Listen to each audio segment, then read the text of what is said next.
Welcome to Tech Charge Podcast, live on a Thursday night. Yeah, we've been jumping around the dates and times. Life gets busy. Everything gets just crazy busy, and we don't always hit on the same night, but we're going to try to get some more consistent when 26 gets around here. So as you see tonight, Chris is on his way. He's not here yet. He had a busy evening in California. And Jace is under the weather, so he's probably listening. I suspect Jace is listening, if not, catch some rest. But tonight we got Zach Carpenter, who's my partner in this Everdrive hybrid Lightning modification test that we're doing right now. That should be a not test here soon. Join us. So how's Zach? How's the world? Doing pretty good in Tulsa, Oklahoma. We're both in the middle of the country, so kind of centralized on the channel tonight. So, what do you think about this F150 Lightning? Zach, what's your thoughts here? Is it? Did they make the right move, or is this a complete bomb? You give me the first opinion. Oh, why Chris is joining. Yeah, Chris, you just jumped in here. Why don't you be the first opinion? We know you've got an opinion on this subject. Did Ford bomb this, or are they making the right move? Oh man, yes. I hear you. Yes, it is. It seems like in the Lightning community, on the forums and on the Facebook groups and stuff, we are seeing overwhelmingly, I hate this. I can't believe they're doing this. I must be in the minority because I don't hate that they're pivoting to an EREV. I sure wish they would leave it as an option. I think, Chris, you've made that point a time or two. Leave it as an option so you can still buy a full battery. But I don't hate the EREV for those of us that tow and actually would use that. I'm not a gas fan and I don't want to go back to that, but I think there's going to be a use case for it, and I think it's going to sell a lot more trucks. Martin, you're the one person that needs it right away. Wants it. I don't like spending as much time as we spend on the road. So I would rather do what we're doing in our project, but I know why Ford is doing what they're doing. It makes sense. And I still think there's a small chance that Ford might do exactly what we're doing. Just use their patent that they already have. I mean... Yeah, that's a good point. It's a possibility. They could just So for those listening, Ford does have an active patent on an in-bed either battery or generator. I think it specifically calls out a toolbox-shaped generator. So they may be doing, or maybe just applying what they've already had the patent on. We don't know. They said an EREV. Chris, do you know any details at all about this? Have you heard any inside scoop on what the EREV configuration is going to be like? I'm not even convinced that they know. No, I don't think they know either. So going back to some earnings calls, they had spoken more along the lines of the Super Duty that, Jim had talked about that these big vehicles just weren't a good fit for battery electric because of what they needed, but that he absolutely saw where, the things like the Expedition or the Super Duties or those types of things would be an EREV. And that totally makes sense to me, and to have it as an option. And so I think somewhere in the vault, there's an engineer that has conceptual drawings and has that out there. But do I think that they have sourced parts and, partners to make any of this stuff at all? I don't think so. And so I'm just convinced that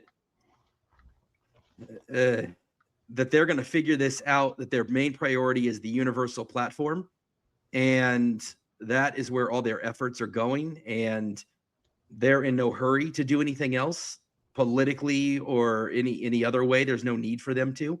So but they got to do something with all these battery plants, and they got to do something, they're pivoting on everything, right? So Tennessee, it's heartbreaking, right? Because from my standpoint, it was only a couple of years ago that the thought was, we're going to have this amazing T3 that none of us have seen, right? Like we never got to see this T3, this precious thing that we all wanted with this great software that Doug Field was going to reveal, this guy that we got from Apple and Tesla, the chosen one, the Jedi, right? That was here to unite the world, to bring balance to the Force. And, he was supposed to bring balance to the Force, not destroy it. And I mean, if there was ever an Anakin Skywalker moment, and so then he instead takes this Tennessee plant that was supposed to be purpose built to build these electric vehicles, and it's literally gonna build gas. I mean, could you add more insult to injury than to take this pristine, palace to electric vehicles that was supposed to be the blue oval city and convert it to a gas-powered juggernaut to build nothing electric at all? I mean, I agree, Chris. I agree. The only problem I have with it is 100,000 of us chose it, and quadruple that choose that gas every quarter. What do they sell? 400,000 a year or 400,000 a quarter? Gas Lightning or gas a year? Yeah. So 4 times that many people every year buy gas trucks. So the proof's in the pudding. The gas is still what the majority of America wants, or the world, if you want to go through there. But it's a use case based thing. The Lightning has a use case, and for those that it fits in, it is awesome. Yes, it's expensive.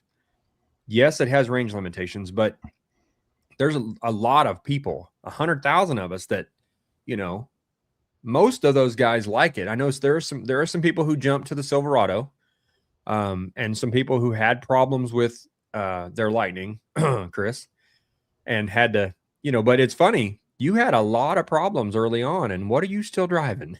I mean, the Lightning, it's still the best truck for most use cases. Well, it's the best truck for 80+% of everybody. It just convincing them that it is the problem. Yeah, I think what is concerning to me is how did you get it so wrong, fellas? Like, I'd love to sit down and understand the numbers behind the scenes. Not that it would ever happen, not that they would ever be transparent. It would sure be a breath of fresh air for someone to come out.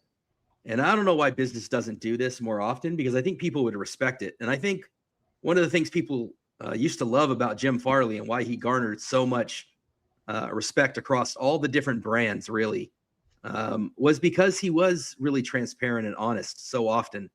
And we talked about his experience in China and driving the Xiaopeng, and talked about the importance of getting the Tesla network, and just talked about what was coming. And I feel like he was right about all of it. I'd really love to know if he meant it.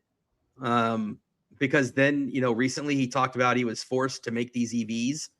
And that kind of rubbed me wrong about how he talked about it. So I'd love to know what he truly believes and what he's saying to placate people, what he felt forced to do and what he wanted to do, because he talked about he didn't want to make boring vehicles. He wanted to make exciting vehicles.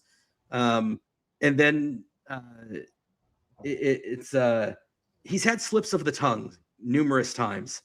And on one hand, I think that is why they don't want him to speak. I've invited him on this podcast a number of times in a number of ways, and I don't think that he will ever accept, and I don't think Ford would let him. We're not a big enough place, and I don't. Sure. I think it would be great if they would just but get. There are podcasts that he could be on that are big enough that like that. But I agree. It'd be interesting to know, what does Jim drive to work every day?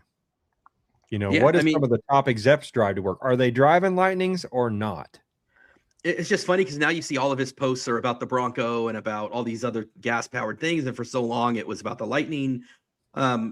Recent faux pas. He was at an event where he said the Mustang would never be electrified, which was an odd slip up. Fed into the crowd that said the Mach. Yeah. Now I will say, a lot of people don't feel like that's a Mustang, and I understand why they did it.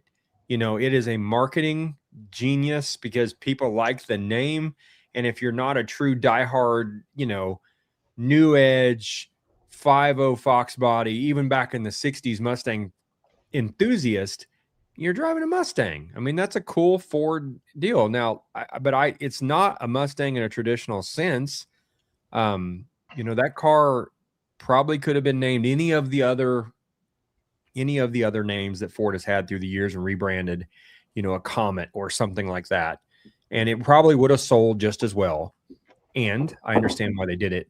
But I got to tell you, I'm not completely on. I mean, when the Lightning came back out, I don't know if anybody knows my history. I'm a Lightning fan from the day they started making them back in '93. I've had 2 of those. I've had 5 of the second gen from '99 to '04.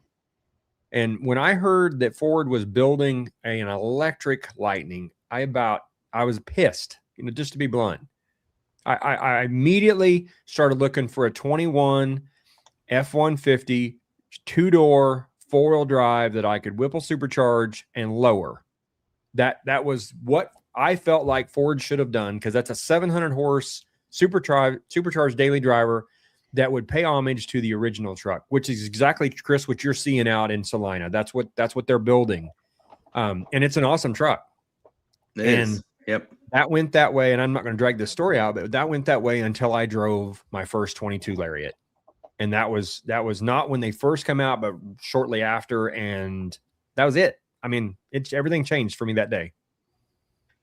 Yeah, I think I like I said before, I'm not against EREV. I think EREV has its place.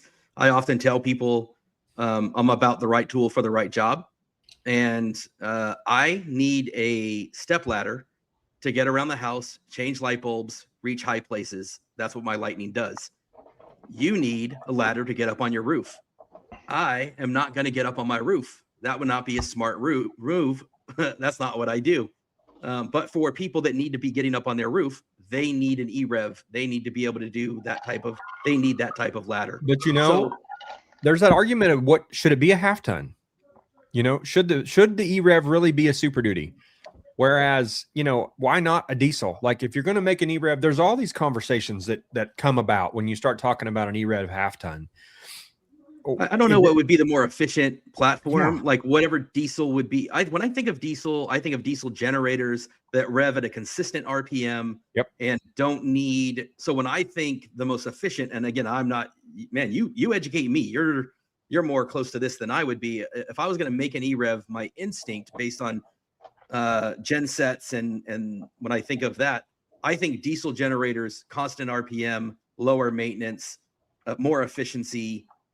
That would seem to be the EREV place to be. But I don't want to have to add DEF. I don't want to add DEF at all. Do you have to add DEF to a Super Duty or no? Yes. Super Duties have diesel exhaust. All diesels have that. Yeah. Okay. So I didn't know if that was just an the small RV platform thing. stuff doesn't, like, you get there's some small under 70 horse like a Bobcat and stuff that they're not DEF. They can do tier 4 compliancy without having DEF, but the majority of what you're going to see now, and especially on highway, is going to have DEF. So if you made an EREV, would it necessitate DEF as well? You'd have to probably. Like, to me, that would be a deal breaker. Like, nobody wants to deal with that. You know what I mean? Like, and I'm not talking about the use of the world that's used to that, maybe from driving a Super Duty. I'm talking about the practicality of the mass market that you're trying to appeal to. You got to simplify it. Super Duty drivers are willing to deal with DEF, or there's probably a handful that like the fact that it's clean exhaust. I mean, there's a reason they did it, but they like to deal with, they deal with DEF because they get the power stroke. They get the engine, and you can pull 30,000 pounds and you don't, do it all day long. But like Zach probably has a pretty good opinion on this, because you've been around generators and big commercial stuff in that regard for a long time. Yeah. So Simon on Trucked Up EVs, on his video that came out like during the out of spec one that you were on the day the announcement was made, Chris, he hinted at the end of his video that Ford is possibly making the same mistake that they made with the Lightning right now, in that they are just throwing a number out there that's 10 more than the Ram Charger, or the Ram, and that is not the towing range. If you want to do Martin Meek towing, you're going to cut that in half or worse. So Sure. think of this Lightning, as this EREV Lightning, as having 300 miles of range when towing. And then all EV owners, just like us, we're going to want at least 100 kilowatt hour battery in this thing if we were going to have a chance at buying it, so we can drive it as our daily driver in electric only. And if that's the case, then there's 200 miles of the range in the battery. So now you're down to like 200 miles of range based on the generator and for towing. And so the numbers are going to be misunderstood, and they're on the track to make the same mistakes which is probably the same mistakes that Stellantis is dealing with right now. That's probably why we haven't seen the Rev. The Rev yet. Yeah. I worry that Ford is perpetually behind, and I hope that they've got some secret. They talk about the skunk works. So my grandparents are from not Pensacola. Well, I do have grandparents in Pensacola, Florida. My other grandparents were from Palmdale. So I had both of them military families in that kind of area. And right out there was the true skunk works, where my dad grew up, out there with Lockheed Martin doing test flights of the SR-71 Blackbird. And what made the skunk works truly the skunk works is that you never knew what was going on. And they were already testing these things before it was ever revealed. And when it was revealed, it was state of the art, blowing you away 10 years ahead. And having grown up a kid of the 80s and knowing what a true skunk works was, and then hearing that term used, it sparked my imagination for T3 and for all of these things. And maybe it's just because I'm bitter now and I feel scorned, and because I'm able to admit here that I'm being petty, and my feelings are hurt, because rumors were out there that this was going to happen, right? Wall Street Journal, a bunch of others said this was going to happen. Then Ford went out there and they showed the STX at Electrify Expo. Then people at Ford reassured that no, like, this hasn't been canceled. We're going to come up in Q1 and restart. And then literal employees of Ford posted and said that they had ordered 26 Lightnings, which I, as a supporter, forwarded and mocked others like the Wall Street Journal and said, hey, you couldn't have possibly ordered a 26 Ford. There is no 26 Ford. How is that possible? And now I'm an asshole because all these other people were right. And I'd love to know, because there's some people that internally in Ford, would message me or make comments that they've known about this since November, and that this was just not publicly said, but that internally in the building it was known. So I'm out here being a supporter of the brand, and they're letting me do it. Now, did they know? Did they not know? I don't know, right? And I'm wondering, how far behind are these guys? How far behind is their software?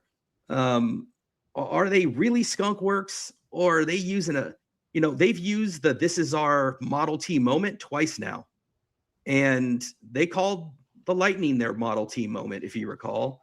Yep. And now they're going to call this new thing the Model T moment, and we haven't seen it, so I'm really curious what it's going to be. But we know that it's going to be a $30,000 mid-size, 400 volts, maybe. I'm speculating, how fast is it going to charge? Let's see the details. What's the range going to be? Compete with the Chevy Bolt. If that's what it's going to be, that is not an SR-71 Blackbird, and that is what a Skunk Works team is supposed to be working on. $30,000 doesn't get you that. That's the problem, And we're talking about the universal platform for a moment. Yeah, this is going to be, I think, a series of different vehicles that they can build on the same platform, like the Equinox, and what's the other brand, Toyota, or that's building on the same one. Anyway, I think we're going to see that, but the Lightning replacement, it's good to me. It's going to be an F-150, and I would go so far as to say, and Lightning Mike saying it's not going to be that big a battery. I agree. I don't think it will. I think the truck is going to have no bigger than a 60 kilowatt battery, probably a 50. And I think driving that is cost, because they can build and buy engines much cheaper than they can build and buy batteries. That has been proven. If you look at the retail replacement cost of the battery and you try to back down all the levels to their cost, it's expensive. But if you can get to a 50 kilowatt battery, it gives you 100 miles of range in an F-150, and then put a V6 or to me, it ought to be the 2.3 or the 2.7 EcoBoost engine with a flywheel mounted generator that can totally support that truck without the battery. And you're going to have the performance, because the battery is going to supplement the power that the 2.7 or the 2.3 doesn't have for a full-size truck, but it doesn't need to. Generators aren't designed to have peak supporting power. They're designed to be able to just flow at one nice RPM. So when you need that peak power, it'll draw from that battery. And then as you're going on flats, it'll have enough excess from the engine mounted generator to just sit there and recharge it.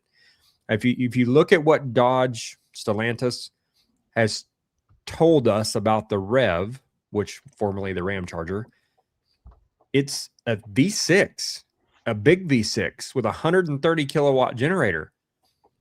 You really don't need a battery at all with that size of generator.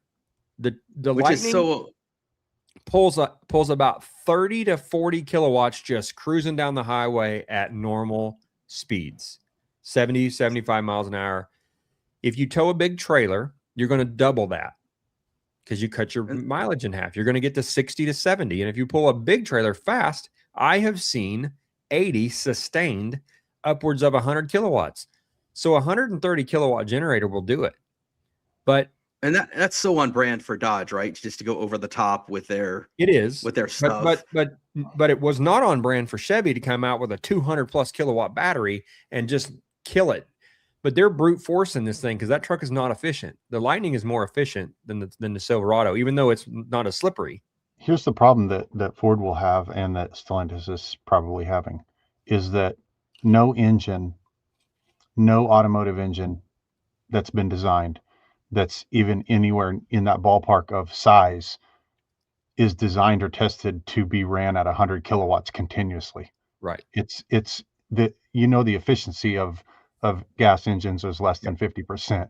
Imagine 50 or 60 kilowatts of heat you having to get rid of.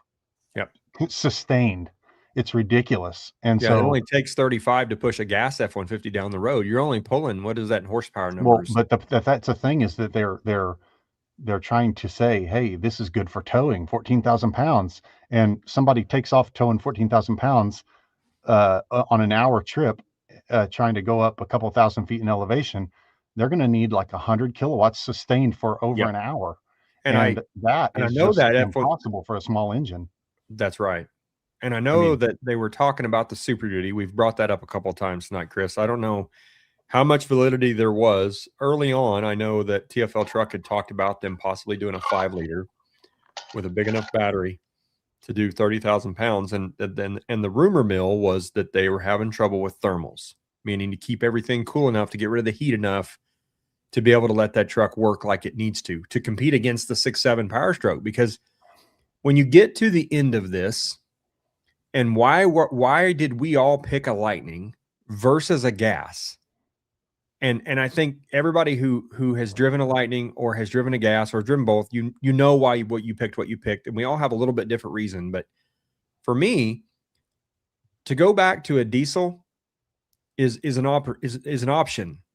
It's not an option I want to pick. I don't like the dealing with that and all that the diesel truck it brings to me. I like a lot better the electric powertrain.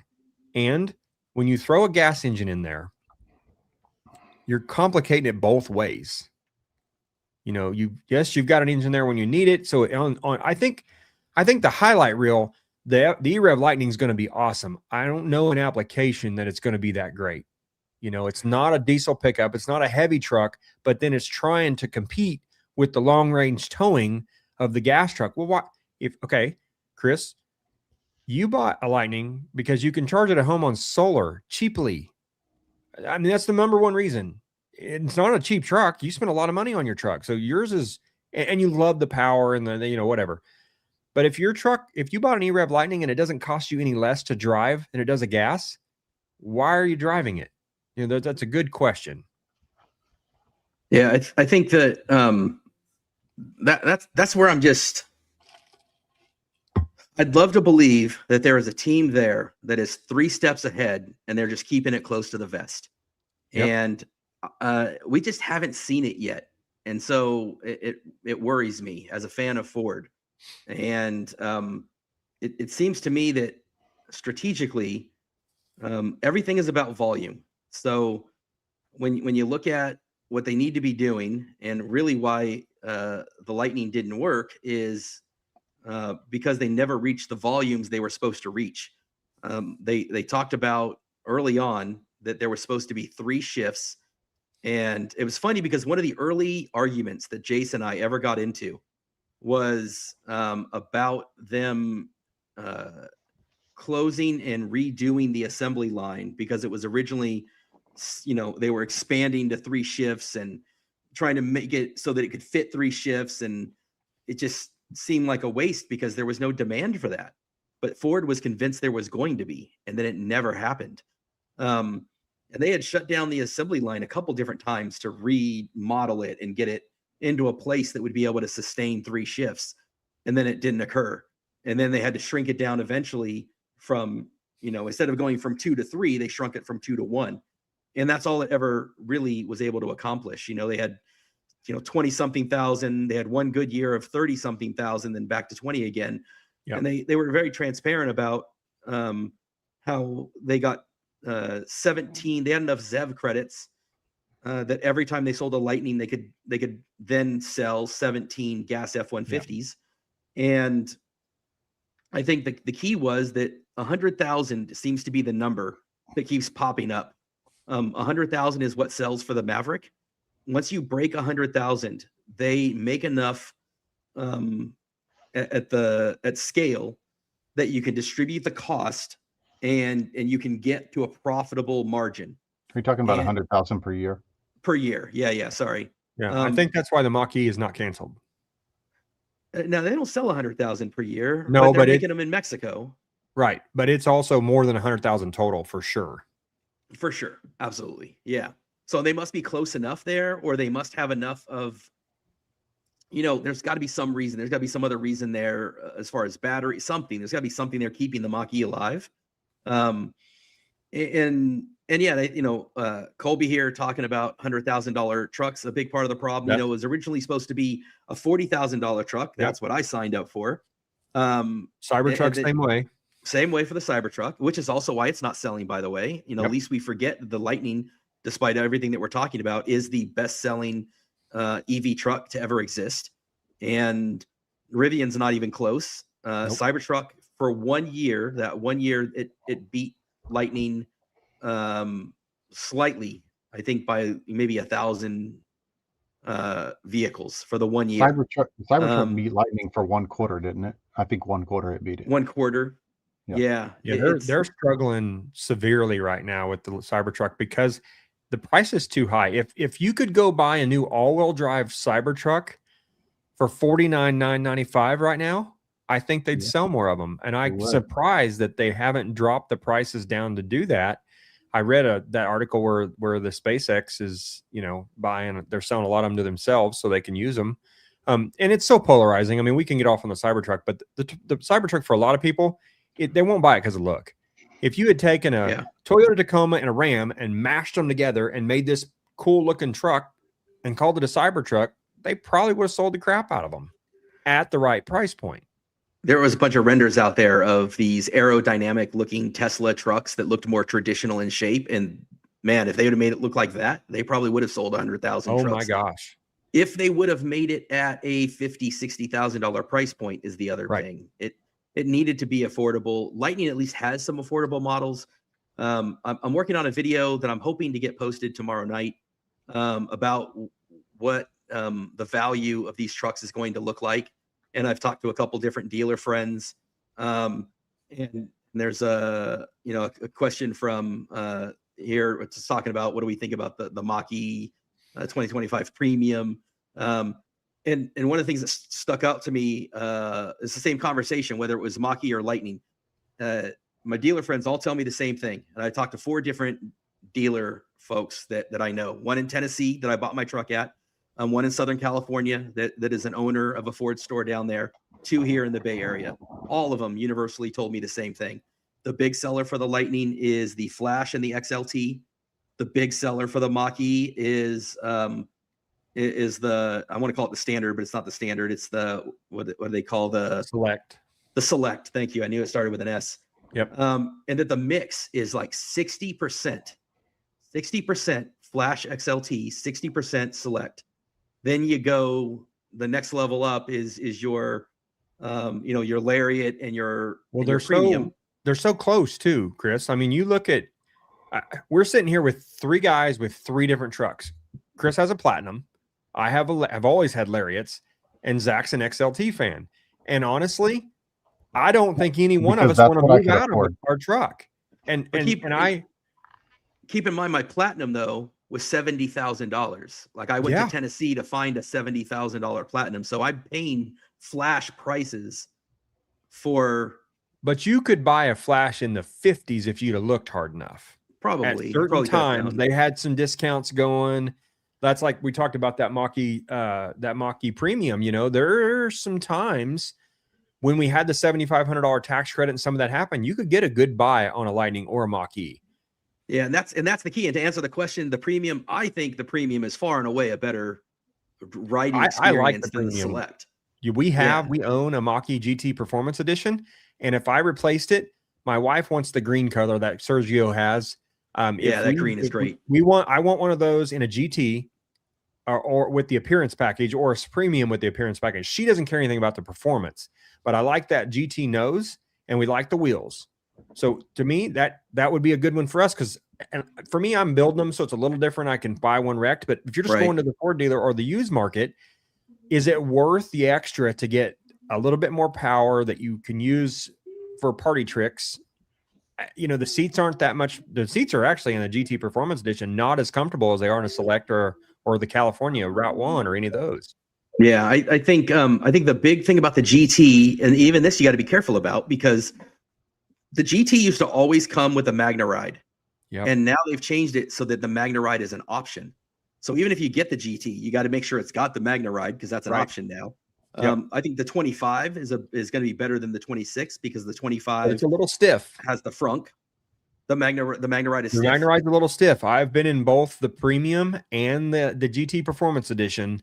No, I think the Premium Magna Ride's a little stiff. So you got to like that sport suspension. So if you're used to driving an air ride Tesla, you know, a Model S or even an X, and then you go get in a GT Performance Edition, it's going to feel rigid. But I own a lot of Teslas that we go through the run through the shop, and that car doesn't compare to the rigidity, the feel, the exhilaration you get out of a Mach-E. It's the same difference in getting out of a gas F-150 to a Lightning is coming from a Tesla to we have a Model 3 here that's for sale. Totally different experience in that Model 3 than it is when you're in a Mach-E. So I think to answer the question, the Premium's awesome. I think the 2025 is great because it still has the frunk. You know, like the 26, they took the frunk out unless you pay for it. I think a 2025. But Premium, we don't use ours. Get the right price. You got to get the price though. We don't use the front because it's not. My wife had a 23 Lightning. You guys saw me build it for her on the channel. That ended up being my truck when we moved her to the Mach-E, and that's the one thing that she misses a lot about the Lightning is the frunk. Number one, it powers. You push a button, it opens for you. You throw your groceries in. You don't have to. It actually holds enough to matter.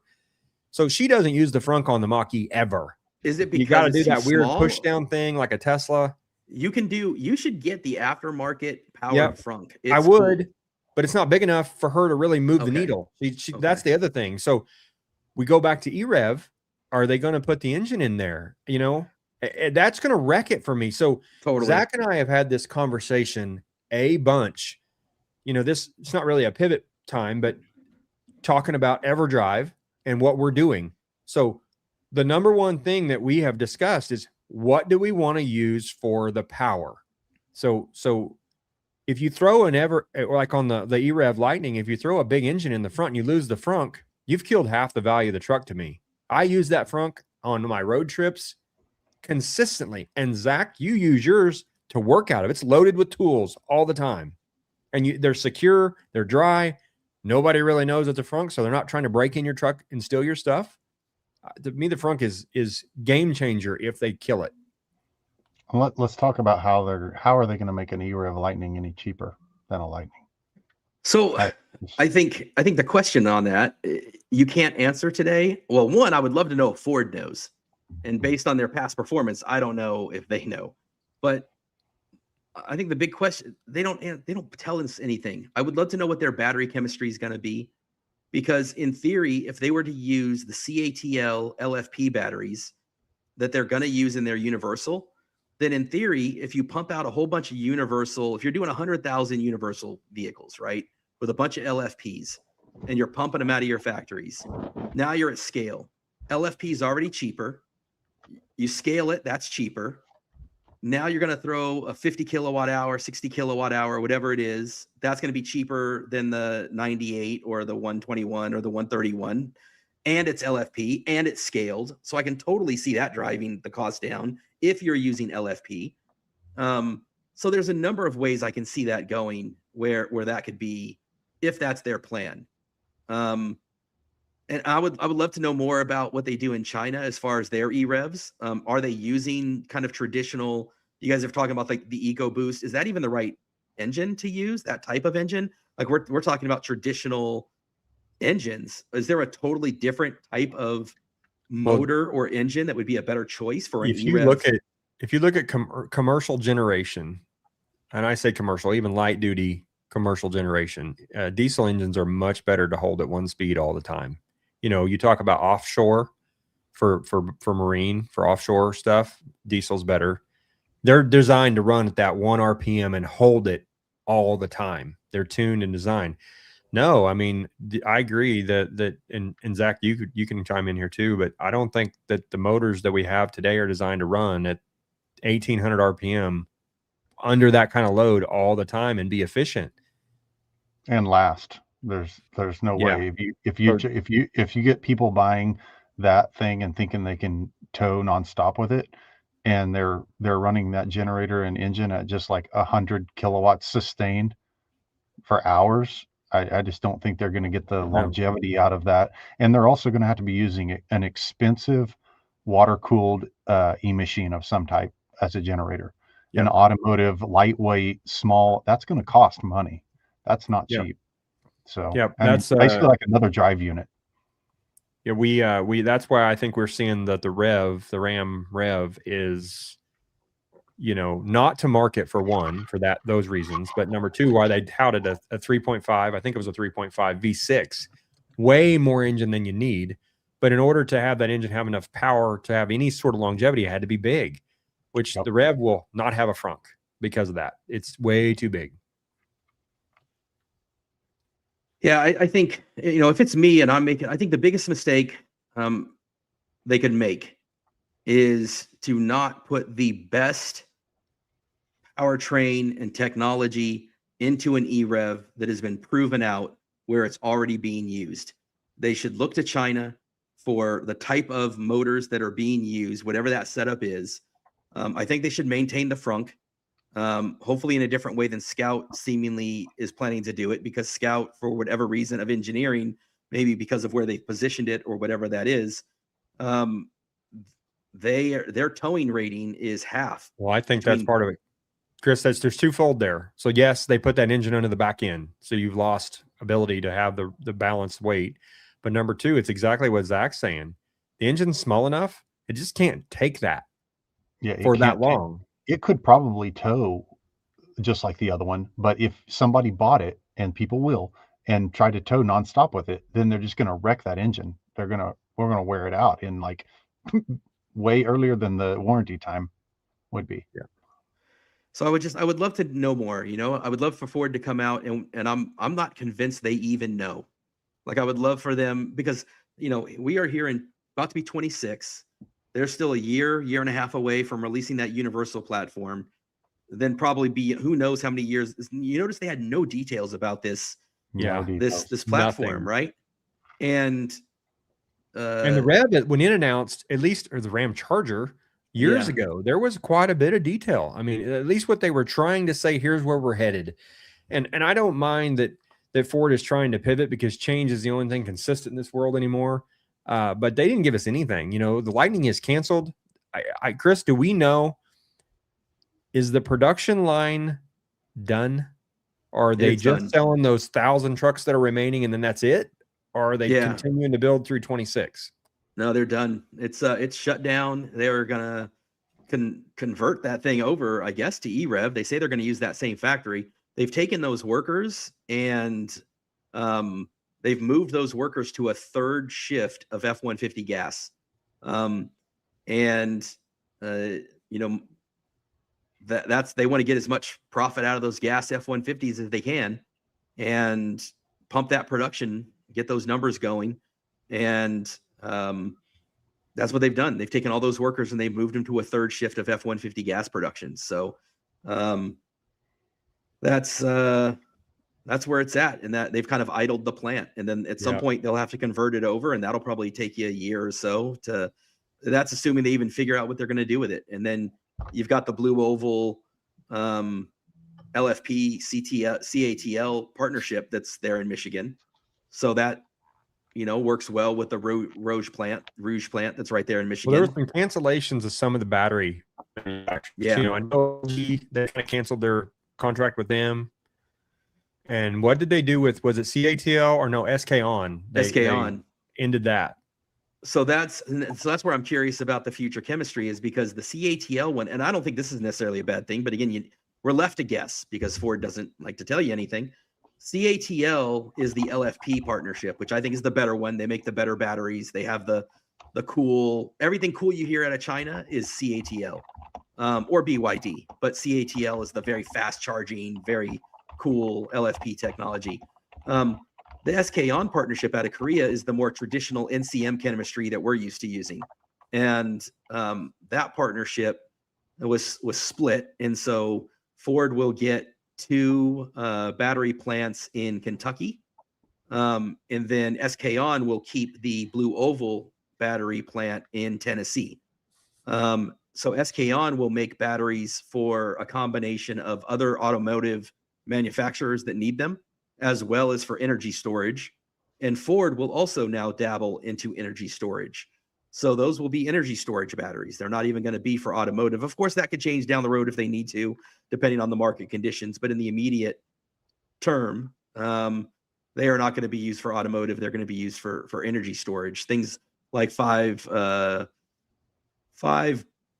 megawatt packs. Yeah, I watched a video on this today, speculation, and the guy actually joked that they were going to be making batteries for the Slate truck, which might be a possibility. I mean, Slate has said consistently that they're going to be using Korean-made batteries. So yeah.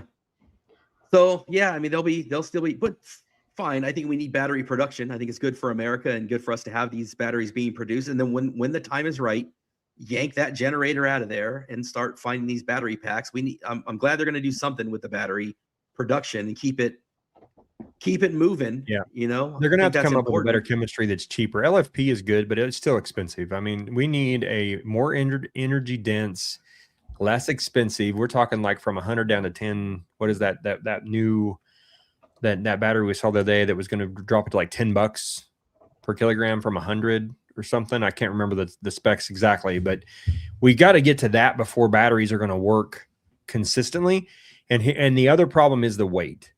You know, so the Lightning itself, it's tough because it weighs 7,000 pounds. The Chevys are mostly over 9. We really need that weight to get back down to get the efficiency down. You know, you got to put that much raw material in a battery. It creates cost, and it creates excessive inefficiencies, if you put it that way. So like, there's so many on the horizon. You've got solid state, you got lithium air, you've got sodium ion, you've got sodium air. One of those technologies is going to hit, and it's going to hit where they can mainstream it at a cost that'll work. But the headwinds right now that we haven't talked about tonight, the political side of why the Lightning got canceled. I mean, there's no reason to buy a Lightning from a supporting our government. I mean, there's no tax credits, which I never thought we needed in the beginning. I think you build a better truck, people will buy it. That's how my thought has been. That's why I bought it. I didn't buy it because it gave me a tax credit, because I didn't get a tax credit on any of the Lightnings I've ever built. So for me, I did it anyway. I think it's just the fact that, I'm frustrated because it got a bad name because of this EV mandate. And we've talked about that, which isn't real, but it gets shoved down people's throats. If you go to any non-Lightning group or any non-whatever, and you read the comments, which are typically negative on any group, they hate the fact that this Lightning crap or Cybertruck crap, I'm not having that EV crap. It's just like, okay, you look at it for what it is and see if it works for you, because sometimes you need a hammer and the Lightning is a screwdriver, but other times that screwdriver fits that slot so well. Like some of our comments on here tonight, guys have run it for years and put 100,000 miles. Zach, you've got like 120 something on your truck. 130. Yeah, 130. And it's worked so well, not without a couple hiccups and problems, but Yeah, but I'm a perfect example of why price is so important, because I came this close to canceling my order when I made my order the week that they unveiled it. And when I found out that I couldn't get the Pro, which is all I could afford, I was going to cancel. I had 3 other engineering friends that promised me and talked me into buying it, saying that they would take it if I couldn't afford it or didn't like it or whatever else. So because they tried to order them too and couldn't, and I got one of the first ones in Tulsa. So and I'm still dealing with a $700 a month payment, which sucks. And that's even you still with ended the up tax credit. And you got the XLT, right? And I got the XLT standard range. Standard range. Mm-hmm. Yeah, my first one, I had to go. Where do you live, Zach? Sorry, Tulsa, Oklahoma. Oklahoma. So it's funny because Ford went east to west. So by the time they got to the West Coast, there were no Pros left. And then you guys got the last XLTs for that first round too. I couldn't even get an XLT. So my lowest option was the Lariat standard range without Blue Cruise, without the phone is key. Like I had the stripped down Lariat. Mm-hmm. I had the stripped down XLT, the 311A package. And mine was the 511A. Mm-hmm. So what was your XLT? So my Lariat was 69. 52 MSRP. 50, that's a big jump. Okay. And that was before tax credit? That was after? That was before. Before. So I got the 7,500. So I got a good deal. I mean, I felt like I got a really good deal and a really good value. And I dealt with all the struggles that happen with Lightnings, especially SR Lightnings. Yeah. I dealt with that the day I tried to drive it 200 miles back home. But me being an electrical engineer and getting the truck because it was an electric truck, I've figured that out good enough. And as we all know, the trucks are so amazing in every aspect except of range, that I don't have any plan to go back. In fact, Martin and I have been discussing how we can, keep Lightnings alive for as long as possible with batteries. So. Yeah, because eventually this battery situation we talked a few minutes ago about them ending some of these contracts, or whatever, that might mean that there's going to be a shortage of batteries for the service side that we would have plentiful when they're building those. They're going to keep an estimate of how many batteries are going to go bad and try to reserve those. It'll be curious in 2 years if you need a new module or you need a new battery for your Lightning, how hard is that going to be to get? And so I guarantee you they can statistically figured out, when Lightnings are going to roll out of their warranty, and that compared to their, when they're going to go bad naturally by the statistics they have on ones they've replaced already, that they're probably going to stock up what they think they need, and that's it. They're not going to make anymore. Yeah, they probably know their failure rate at this point after this many years, Yep. Yeah. The And based on some of the comments and some of the degradation that we've seen, these trucks are going to be 200,000 or 300,000 miles before they're ready to be even think about replacing batteries. it'll be interesting to see how long that they last. Because there are so many with so many miles, and I haven't seen much degradation. It's not like the Teslas that seem to degrade quite a bit down into the 70s and 80s as they age. Yeah, we've got a Model 3 with like 74%, and it's got 140 on it, and it's a 22. Yeah. I'm So, I three mean, and a half years old with 130,000 miles, and my state of health is 93.5. Yeah. And another comment about would have had to cancel if they couldn't get their Pro. I think the only reason I was able to afford it was the pricing was so crazy at that time that my old minivan that I had, the dealer gave me $20,000 for the minivan. So I was able to put the 20,000 down from the minivan, the 7,500 incentive, and then California gives you another 2,500 state incentive. So when all that was said and done, it was $30,000 by the time I stacked all that, trading in the minivan. So was able to make it affordable, and get it to a point that with my wife agreeing to it, we were able to stretch and get. And then that original Lightning, I also, because the financing back then was so crazy, I had like a 0.9% credit union. It was like an EV credit union at a 0.9% interest rate for a 7-year loan. So it got my payment really low, which was crazy, but that's how I also didn't have, like you were saying, a $700 payment. So, I did everything I could because I wanted it that bad. And it's that's just how good of a truck it is, though. It's like all the things that we're talking about, right? It doesn't have any vampire drain. It doesn't have severe degradation. It can last into the hundreds of thousands of miles. They did so many things great and so many things right with it. It's got a nice flat charging curve. It's got a great frunk. It has incredible acceleration. It's got a locking differential. It's got, just so many things that were done correctly. So it's heartbreaking, right, to have it canceled instead of just, adding to it. So that's why I think they've got the Lightning. They nailed the Lightning hardware wise. We all know they suck in software across the board, but they nailed the hardware. If they wanted to flip a switch and turn the RevC factory back on right now, they can make 26s immediately. So all they would have to do is a little bit of engineering on a generator port, and they could start making Lightnings again with a removable generator. It would be so easy for them. So 71,000 from Lightning Mike out there in Colorado. That's and Mike, you can get a car scanner and an OBD2 adapter and just look at the state of health and see. I'm guessing, because I sold my first 22 Lightning with 70,000 miles to my brother-in-law, and it had like 97.5%, which is interesting because that's exactly what my 45,000 mile 23 has now. Was that an ER? Yeah, they were both ERs. So somebody mentioned just recently that if you take statistically an SR and an ER and you compare them apples to apples, the ER is going to have less degradation than the SR because it's been cycled less. Yeah. As far as it's, to its extremes.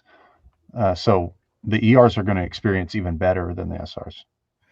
So I'm curious about something on those OBD2 scanner numbers. We were just talking the other day, Martin, about they did that battery swap of the SR into an ER up here in, was it Seattle? Alex did it. Yeah, but there's been a bunch of guys that done it, and I want to bring this up eventually, but not yet. Like Pat has done it. My question on that though is when you look at his screen, he had a module failure, yet it still showed it with a 99% state of health. Can you explain why that is? Well, module failures, and Zach, you probably could speak to this as much as more than I can. Module failures aren't failures unless there is an actual short. If they get outside the voltage range that Ford sets the limits on, then it will show as a failure. So Tesla does the same kind of thing. I saw this, what you're talking about. Somebody recently was like, they were very confused because they're like, what the heck? My battery will only charge to like 60%. I've got a module failure, but my state of health is still showing high. My explanation for that is that the state of health is a very long-term calculated thing. Okay. It doesn't change fast. It shouldn't. Because what it's doing is it's the BMS is looking at its Coulomb counter over long periods of time, and it's saying, okay, well, this week after 5 full charges, I got this much energy from this difference in SOCs, and now 3 or 4 weeks down the road, it looks at the same thing and it sees this minute change. It got a little bit less of energy from going, say, 10% to 90%. And so that's how it knows and calculates state of health. Is it looks at the Coulomb counter over long swings of the battery over long periods of time. So just having a one battery module fail, that's not necessarily going to affect the state of health number at all.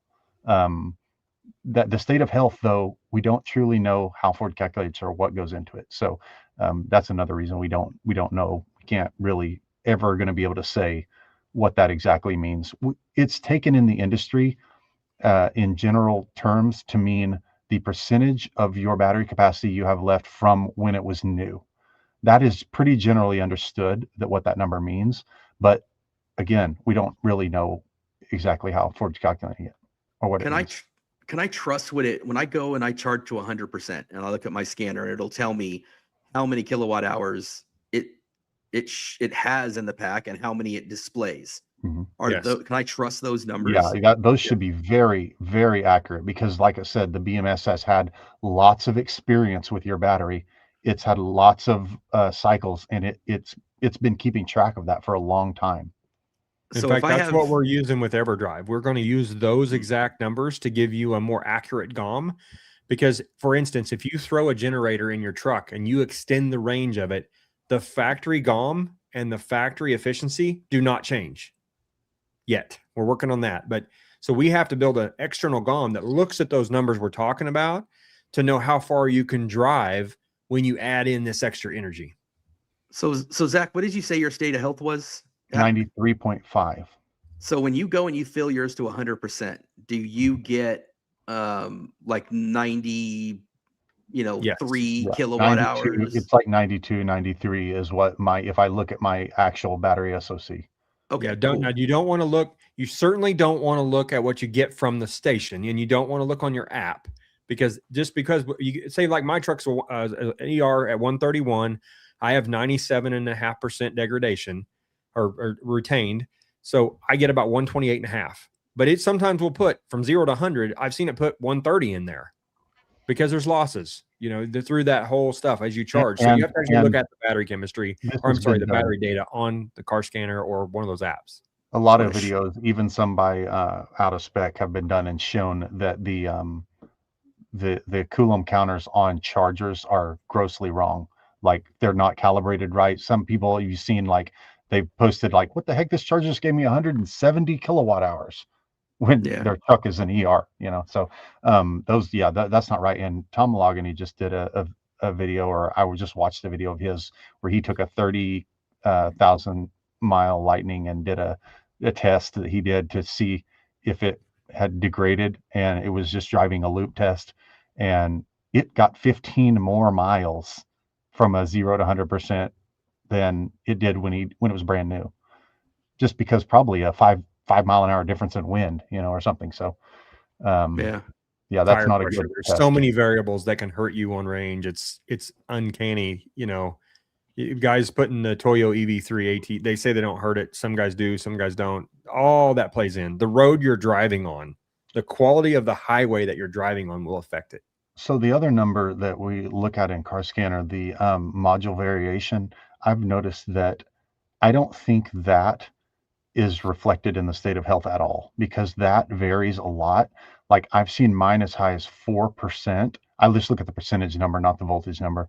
And again, we don't know how even Ford is calculating that percentage number, but we would guess that it's the highest one to the lowest one and the percentage difference there. That's what it shows in FDRS, Zach. Is that Okay. exactly what you Yeah. just said? So I have that up on my car scanner screen, that and my state of health, and I just keep an eye on them constantly.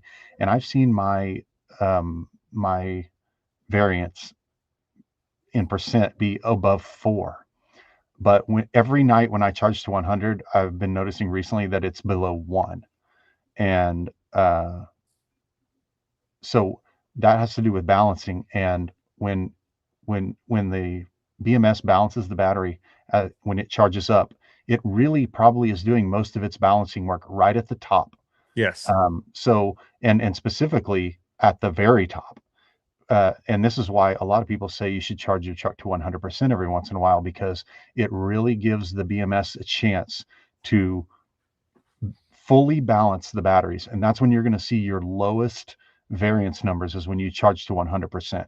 So I do think that is valid advice, is every once in a while you should just charge your truck to 100% Yep. and let it Agreed. balance, let it fully And balance. Tesla's the same way. So I know we've got Paul listening too, but I've talked with him about this a bunch of times. But you take a Tesla that has not been charged to 100 and try to charge it to 100, it's going to stop at 96, 97, 98%. It just doesn't go any higher.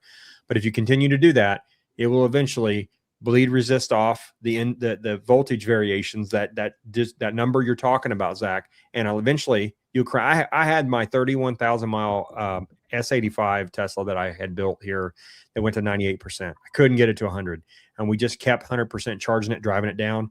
But by the time that car sold and was gone, it was at 100%, which will allow the variation to put the energy in. So it'll stop when the top volt gets full. So you may have other cells in there that It are will lower. not overcharge any cell. That's the no-no. Yes. Is that's what the BMS is there for, to protect overcharging. So it will not overcharge a cell. And I've spoke on this before to Simon and his Trucked Up channel. I've looked at this and witnessed this just recently. The balancing wires in the battery, which are the wires that it uses to balance the cells, they're very, very small. They're like 24 gauge wire. So you're only going to be putting like 5 to 10 amps through those wires maximum. And so that's all the power the BMS has to control cells that are getting high too quickly. And it just does it by switching in a resistor. So it basically adds resistance to burn off power on cells that are getting too high. That's called a passive balancing, and that's the way most balancers are, and that's the way the Lightning is, I believe. I don't believe that the Lightning does any kind of active balancing. That's where it can take power from certain cells and put it into others. That requires a much more complex BMS, and by the size of the BMS in the battery, it's very small. I don't think it's doing anything but resistive, passive balancing. So that would make total sense that you need to charge your truck to 100% every once in a while.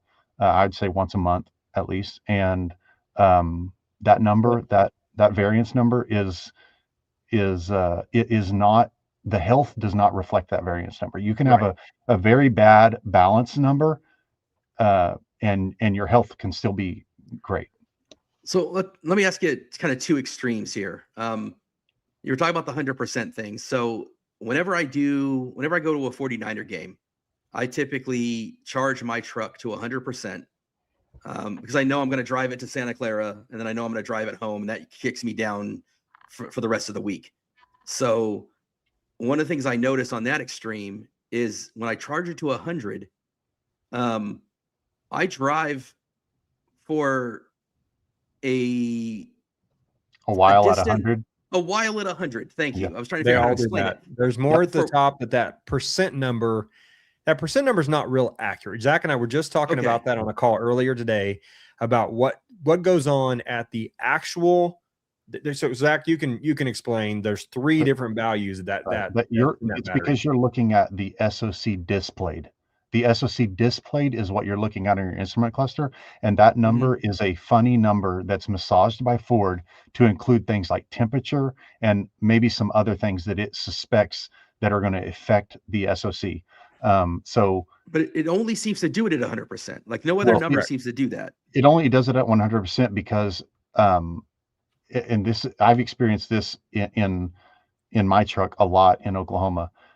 When you charge to 100%, typically your battery is cooler, and so it charges to 100%, and then as soon as you get in it to take off, it starts to warm up more, And that warm up, that temperature is baked into that SoC displayed. So what you're doing is you're actually kind of increasing your SoC displayed as your battery heats up and you start to drive. So that's why it stays at 100% for, I've driven mine like over 15 miles at 100% before.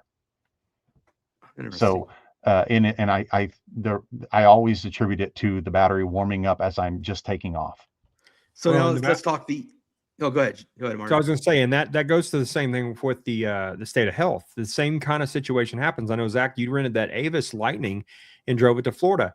It was a 10,000 mile, 8,000 mile standard range Lightning that had like a 95% state of health. 94% state of health. I mean, that truck had 8,000 miles on it. 8,000 miles. So that just tells you the battery was not treated properly. It wasn't cycled properly. It hadn't had time to never charged 100% probably. Yeah. And so when you do that, you hurt the health. But by the time you took that truck back, wasn't it like up to 97%? 96. So it kind of relearned itself basically by me cycling it. And I was cycling it down to 0 and charging it to 90 at fast chargers. Is our friend Simon breaking news here? Did he just buy? Am I reading this wrong, Simon? Did you just go and buy a Lightning after you weren't going to buy a Lightning? Wait a minute. He did. He texted me right before this podcast and said that he made the deal. Bought a Lightning? Signed the papers, and he bought a Lightning. Look at Simon coming back to the family, buddy. Look at you. I'm proud of you. I'm proud. Yeah, he's got some Patreons he's got to provide this early too. So we need to, he's got to make it up because he did that video and didn't do it for his Patreons, and they probably got a bunch of messages like, "Hey man, you didn't do the Patreon exclusive." He's trying to trick people, saying how mad he was at Ford, and I'm going to post it right now. I'm going to post it. Late breaking news by Simon. I'm going to screenshot it. I'm going to troll. No, I'm not going to do that to him. But that's so. Yeah. So awesome. Anyway, this whole situation with the state of health and the voltages and stuff, we're getting into a little bit of the weeds, which is good. That's what Tech Charge is about. But to understand the battery health and what it does. But when you start talking about EREV and not cycling this battery, there are things that happen when you keep it at 40 to 60%, which is what the power boost does on the 1.5 kilowatt. It doesn't go to 100 and it doesn't go below 40 without, and that's not necessarily good for that battery. But let's talk about the other extreme, right? Which is the brand. I don't know if you guys saw the Brandon Flash video that he just did. He was on a road trip and had the BMS sway where he was doing the DC charging and ran out at 5%. So what is happening on the other extreme of this conversation where poor guy died in an intersection, had to have somebody tow him over and give him a quick charge up. And his state of charge read 5%. And then when he goes and restarts the truck, it shows 0.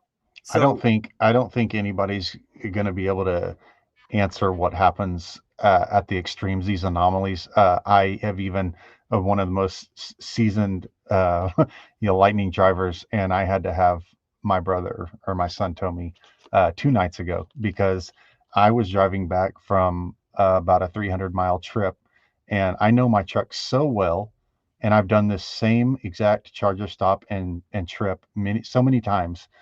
I have driven my truck over 10 miles on 0 before, when it says 0 and when it says 0 miles. And I've been stranded a couple times. And this last night, I had a very similar thing happen. I was coming in, I had about 3 miles to the charger whenever my truck went to 0 miles. And I didn't make it. I made it about a quarter mile to the charger, and the truck just absolutely, the power went down to 3 or 4%, 4, I think. It used to be 3, by the way. I think they made some kind of weird change and ticked it up to 4%, but when it goes to 4%, you can't climb a grade at all. If there's any grade, you can't climb it. And there was the slightest grade on the highway, and I was just going like 10 miles an hour, and the truck just slowly came to a stop, and that was it. And when it gets down that low and it's done, it will just shift it in park and it won't move. And so you have to actually go into your screen and do emergency tow to put it in neutral. And I just had my son tow me down to the charger. And which you made, hopefully you put it in drive and you made some power being towed to the charger. I didn't. I didn't. I've never done that, but I have heard many people that have flat-toed Lightnings and regen charged, You can. and They it do not apparently works recommend it. great. Yeah, of course Rivian they don't does. recommend it. Yeah. They're not going to recommend that because No. it's actually, you know, the whole dynamic of that situation of the person pulling you, they might be pulling you too fast, you know, is a dangerous situation. But But yeah. Lucid and Rivian will do it at really high state of kilowatt. I mean, it's like 150 to 200 kilowatts when you're pulling a Rivian or a Lucid like that. There's been some tests on those. I want to hit up a couple things from Strapped Up. I'm assuming Strapped that maybe you're new to EVs, just with some of your questions, and so I do want to kind of hit up a couple of what you got here. Talk about the difference. Do you charge 100 or 80? There's a couple different answers to this, and you guys chime in here if I'm off base because you're definitely more expert when it comes to the batteries here. But I'm going to give you kind of three different answers to this. So one, traditionally, what you're going to hear that 80 tossed around a lot. 80 is kind of the standard because Tesla recommends charge to 80, so that becomes kind of the de facto standard. And so 80 is a safe number to kind of throw out there as a safe charging number.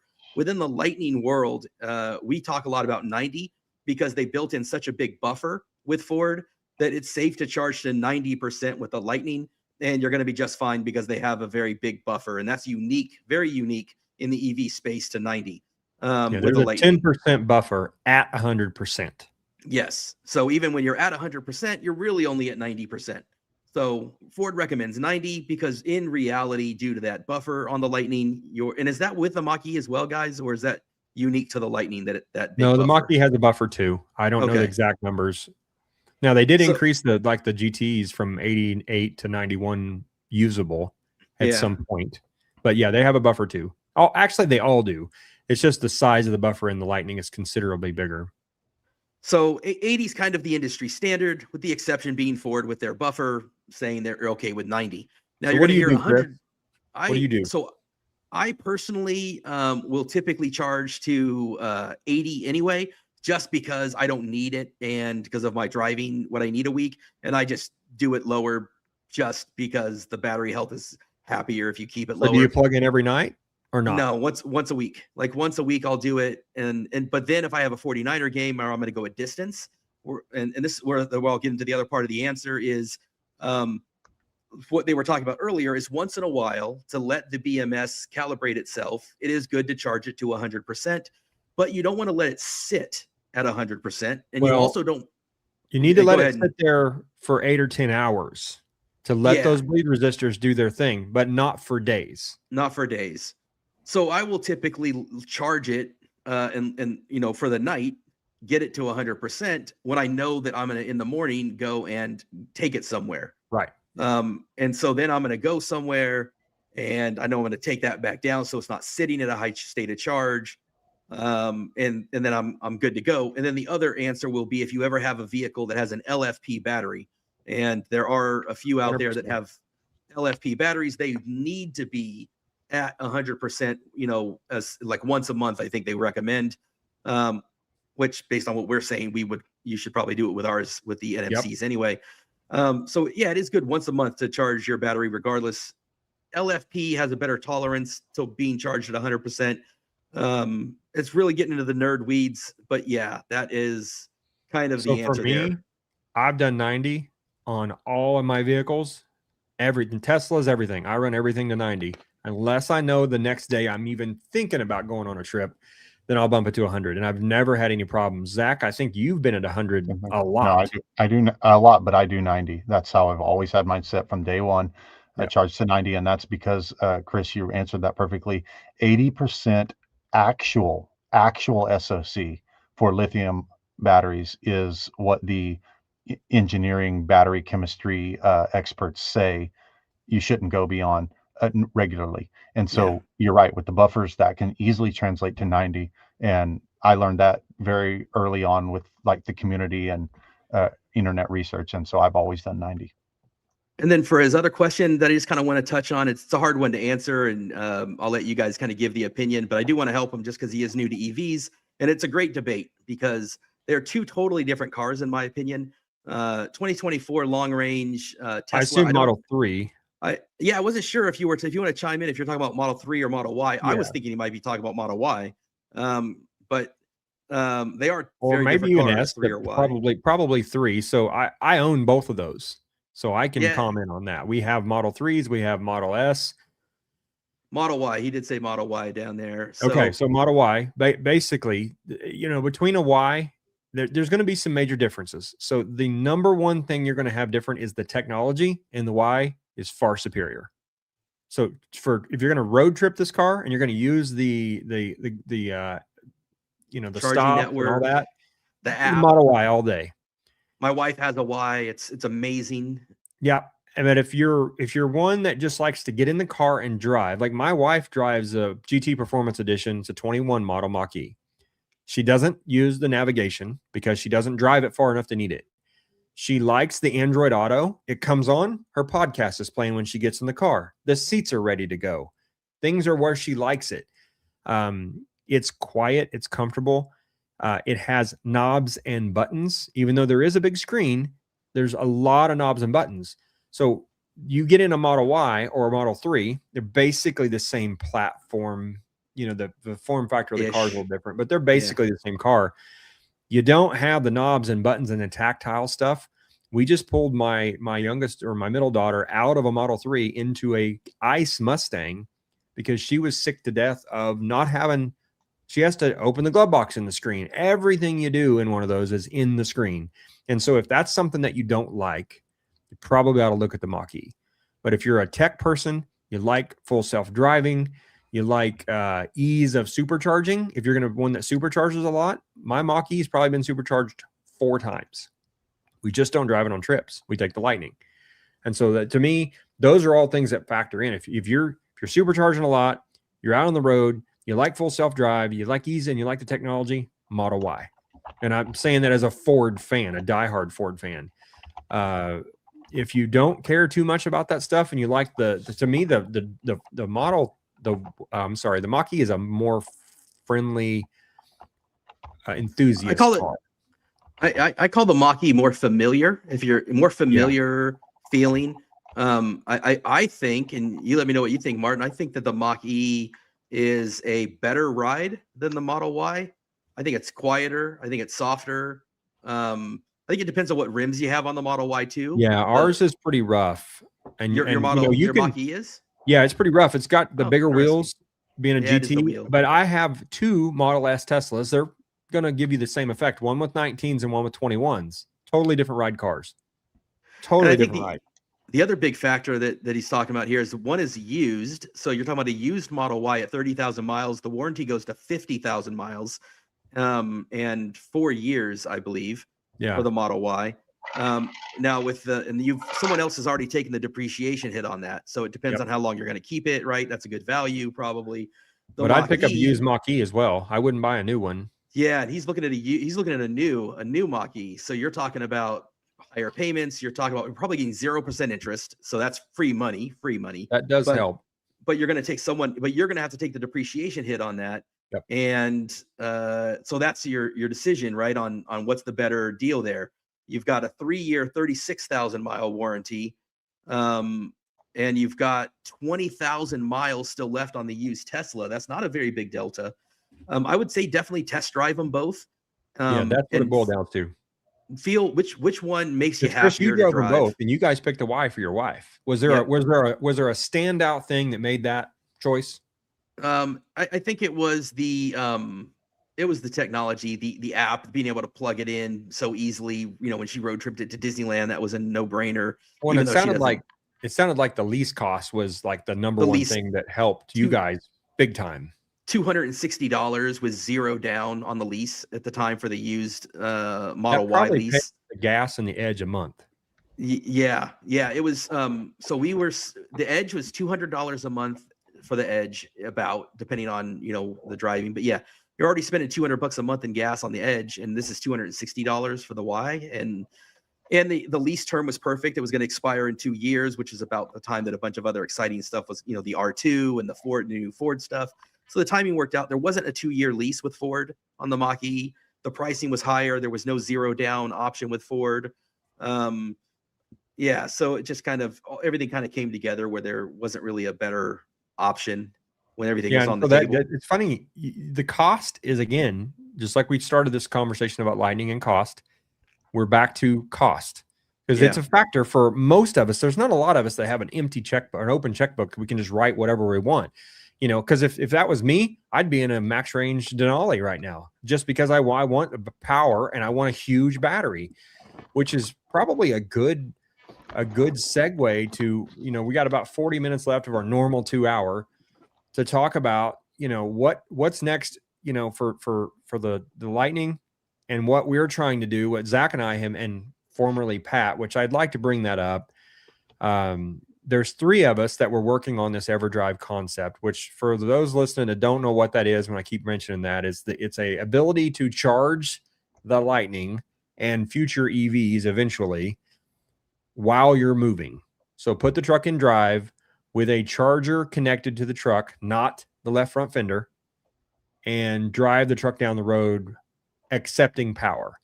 And I'm saying that like that because you could do that from a battery with an inverter.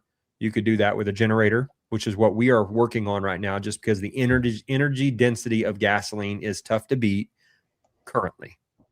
When you put enough battery in a Lightning to go back to back to back on trips, that makes it tough. So it's all about the use case. The Chevy, for most guys, has a 500-mile range. Most people don't drive more than 500 miles in a day. And if you're not towing, that means you're not charging your truck either at a hotel or a fast charger once. And for me, I'm going to take a trip to Florida in a week running Everdrive with a huge Ford 28,000 watt generator. First time we've put that much power into a Lightning to make it run. Now, I do it every night at home.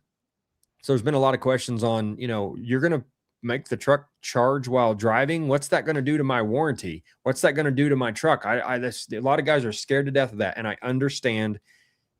Anytime you do something aftermarket to a vehicle, it doesn't matter what it is. You're opening yourself up for your warranty being voided by the manufacturer. But there's the Magnuson Act, and you can read about that says that they can't just void your warranty because you did something. But at the end of the day, it's got to prove that it had a problem. So what we love about our method and our application is we're not doing anything to the truck that the truck's not already doing every night when you plug it in at home.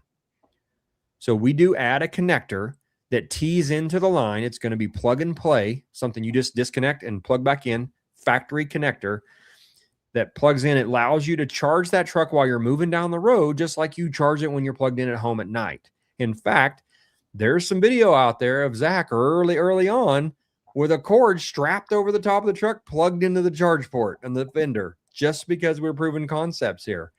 And it works. It works well. But it totally depends on, as you'll see, so if you look back through Martin Meek on Facebook, through my posts, it totally depends on the application. So I drove over Thanksgiving to Florida in my Lightning, pulling a car trailer, a heavy car trailer, with a Mustang on it down and a Mach-E home. And it moved the needle about 40 miles per charge for me. So not a game changer. To listen to a big generator roaring and put $30 worth of gas in it every 350 miles, which was about what we were doing, it wasn't. But that was a 11.5 kilowatt charger towing at 75 miles an hour. So I was giving it the worst shot at being successful. So that test was kind of on purpose, because that is exactly what most 24s and 25s are going to do. They're going to, if you're trying to tow with your 24 or 25, you're only going to get 11.5 kilowatts max out of that truck. And you really need to know what it can do. So that's why we did the first test that way. The next test is an empty Lightning going to South Florida. I'm going to put 3,000 miles on my truck over Christmas with the big generator on a hitch carrier. I've chosen the hitch carrier to get it away from the truck. I still want my truck bed, and I want it to have that noise barrier behind the truck. So when I say a hitch carrier, not one you buy at Harbor Freight, it's a custom built that we're building here out of 2-inch heavy wall square tubing that generator will sit on top of. There's going to be full video on this. Everything's going to be shown quickly. And then the second thing is that you're going to have to use an EVSE, i.e. a charger that you have that can provide the truck however much power you want to provide it. So I could use the mobile charger and give it 30 amps and 6 kilowatts. Or I could use a Grizzly or an Emporia, which is what we've been doing, to give it 11.5 kilowatts. This time I have my backup Forge Charge Station Pro at 19 kilowatts that we're going to throw into this truck. So, you know, it's not proven what they can do with that yet, but at 65 mile an hour, my calculator, we built an Everdrive calculator, she's showing over 650 miles of range at 65 miles an hour. So that's always conservative or overly aggressive. Realistically, I think we're talking at probably in the 450 mile range for this truck on this trip, because I'm not going to drive 65. I'm not the guy that gets on the interstate and gets passed by everything on the road. I'm going to flow with the flow of traffic, you know, and that's usually, let's be honest, on interstates, most of us running 5 miles an hour over. So if it's a 75 mile an hour road, you're trying to run 80.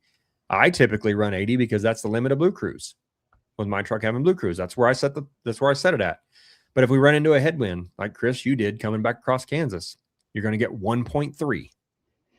If you're in a tailwind, you're going to get 2.6. If it's a big tailwind.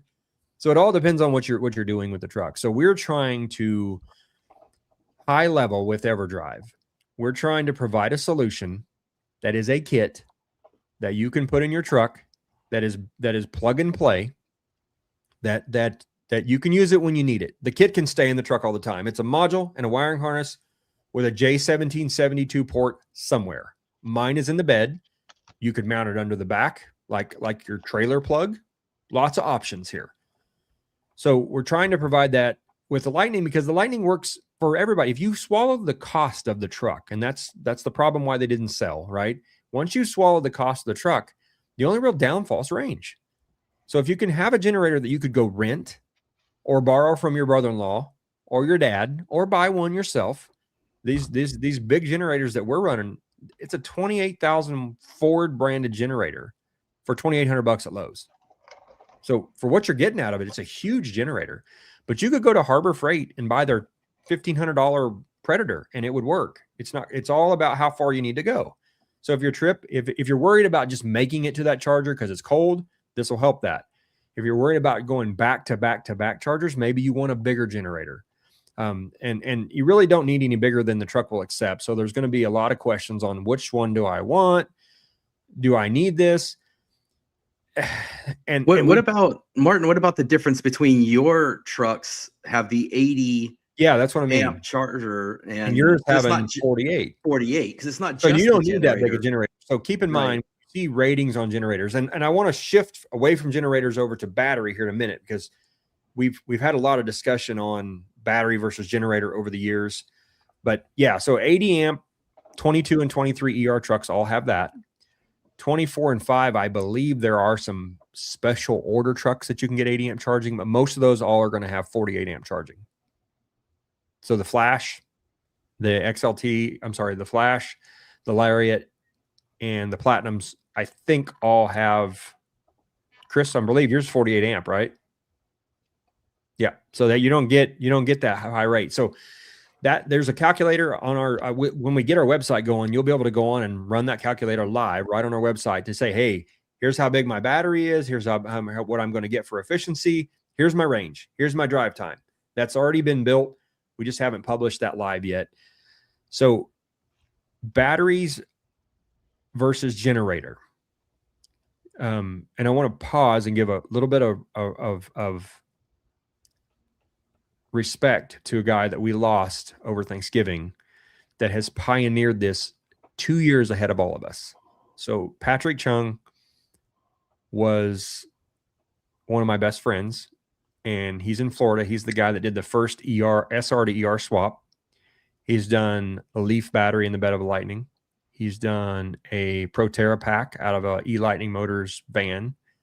The guy's kind of done it all ahead of Zach and I, but we're following in Pat's footsteps.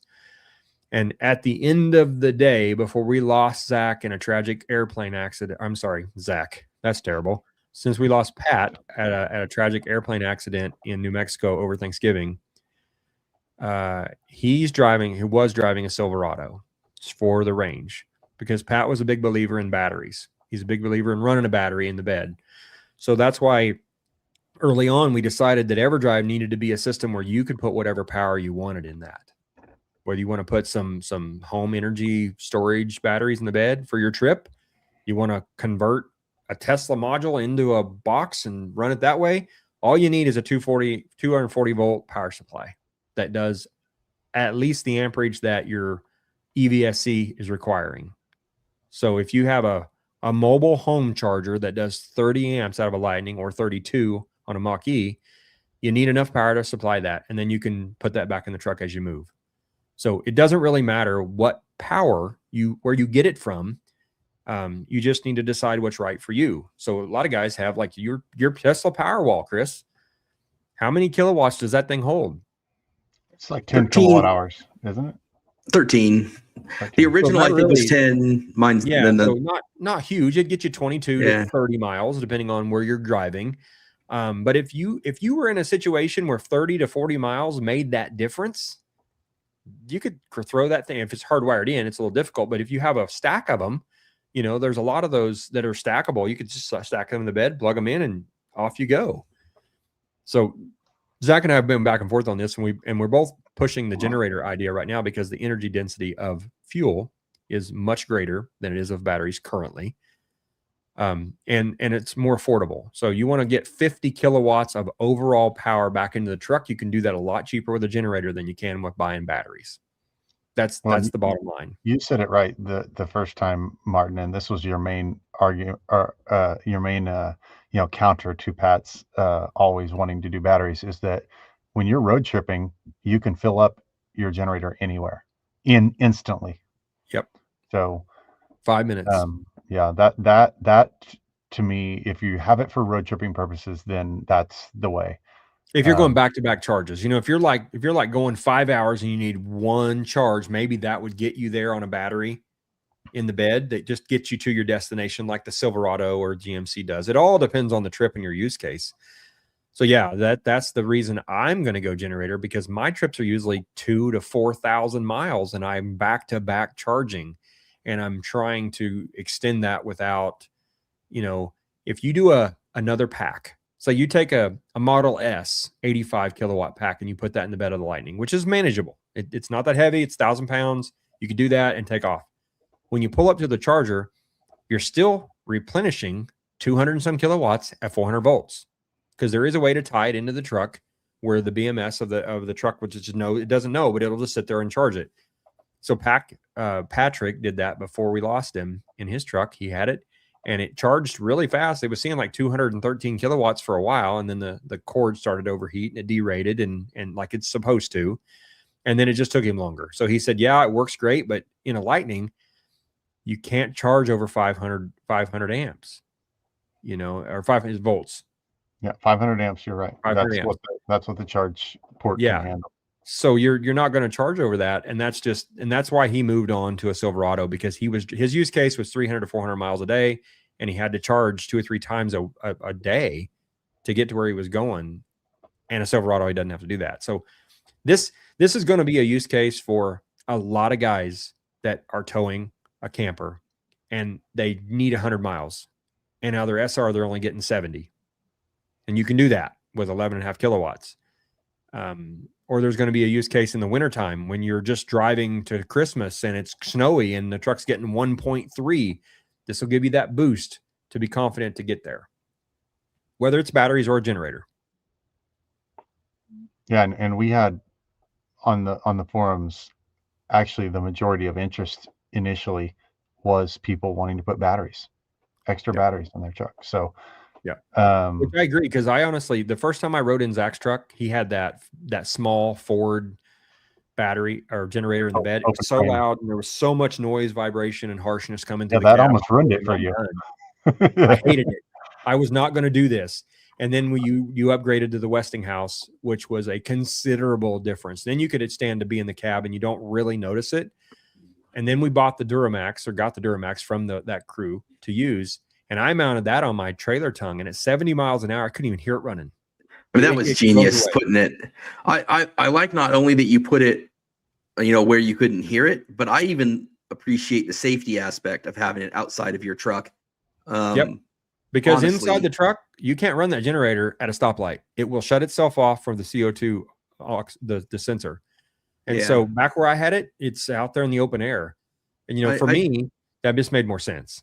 Yeah, I think that's the way to go. If you're towing and you got a trailer and you're able to put it back there, I just think from so many aspects, even in terms of in a tragic circumstance when you're going down the open road and something were to occur, a flying projectile being right behind me, I'd rather it be back on the trailer. I would just rather it be. Well, even non-trailering, I'm of the firm believer that on a hitch carrier, it's better for a trip. I don't like the fact that you're going to see it. Zach, I know you like to run it in the bed, just but I have a tonneau cover and I have to leave it half open. So it just depends on your use case. But I think with the point with Everdrive is it allows you to bring your own generator and put it wherever the hell you want to put it. If you want to, I started to say you put it in the front. You can't do that because it needs fresh air and it's hot. But you could put it in the bed, on a hitch carrier, on a trailer, whatever you want.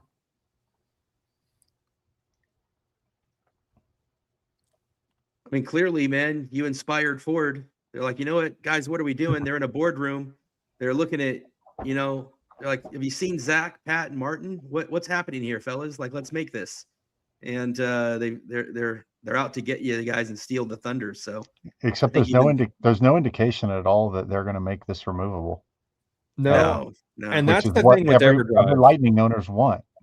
Yeah. So there's two different styles of range extending vehicles. The BMW i3 had a DC injectable power source, so it was actually putting it right to the DC bus to feed the motors.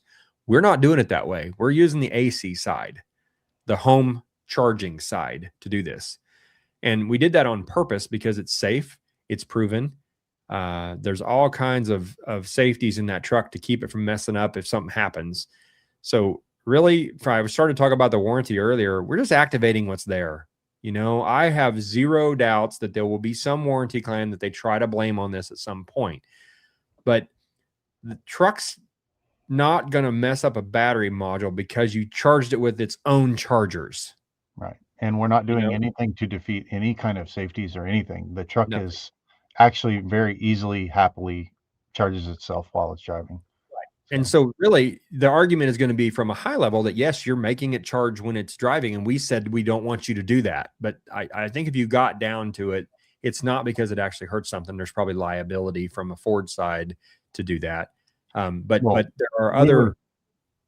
Everybody that owns a Lightning would have already jerked the charger off their house if they didn't have that interlock. So that is totally necessary to not be able to put the truck in drive when the charge card's plugged in. So that's quite possibly the only thing that keeps Everdrive from happening anyway. So yeah, same thing with the DC fast charger. If that port's open, you can't put it in drive. And so the question will then be, if you have Everdrive, or I pull it and plug into a port, is it going to blow up? No, we have it. Zach has it configured in software. When you open the charge door, the truck reverts back to 100% stock instantly. It disables everything from Everdrive. So you plug in, it's just like you had a factory Lightning. So you can't, with Everdrive in the back plugged into your J1772 port that you put in, you can't pull up and plug into a DC fast charger or a level 2 at a hotel and it now blow up because you're running 2 ports or whatever. It's going to think the truck's stock. It's going to charge it as stock and everything will work like it's supposed to. So I've had a lot of questions on when is this going to be out? How much is it going to cost? Does it hurt my warranty? Those are all great questions. We don't have the answers to all that yet. We're trying to source connectors. We're trying to source wiring harnesses. We're trying to source the J1772 plug and where that's going to be. And when we get all that stuff figured out, then we'll start talking pricing. I know by end of spring, we will be close. We're that close now. We actually have the ability to build and sell kits today, but it wouldn't be cost effective to do it in our pre-production environment.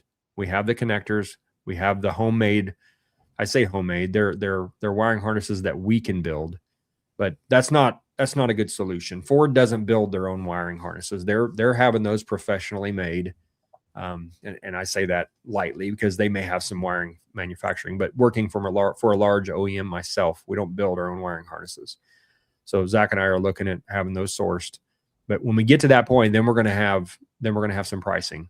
But it will be, just put this out there. I know, Zach, you posted it today and I kind of cringed, but $2,000 to $3,000 is our target for this kit. That's what we're shooting for. Now, it might be $5 by the time we get it done, or it might be $9.99, depending on. I doubt it's on that low end because, if you just go on eBay and look for an extension cord for your electric vehicle, they're expensive. Just a J1772 extension cord, they're not cheap. So we have that and a module and a bunch of other stuff. And there's going to be some options. So when you get this kit, you're not just buying it, plug it in, and then you're like, okay, now what do I do? The software in the truck will change a little bit. We're trying to actually give you the corrected guessometer that takes into account that range that we're adding.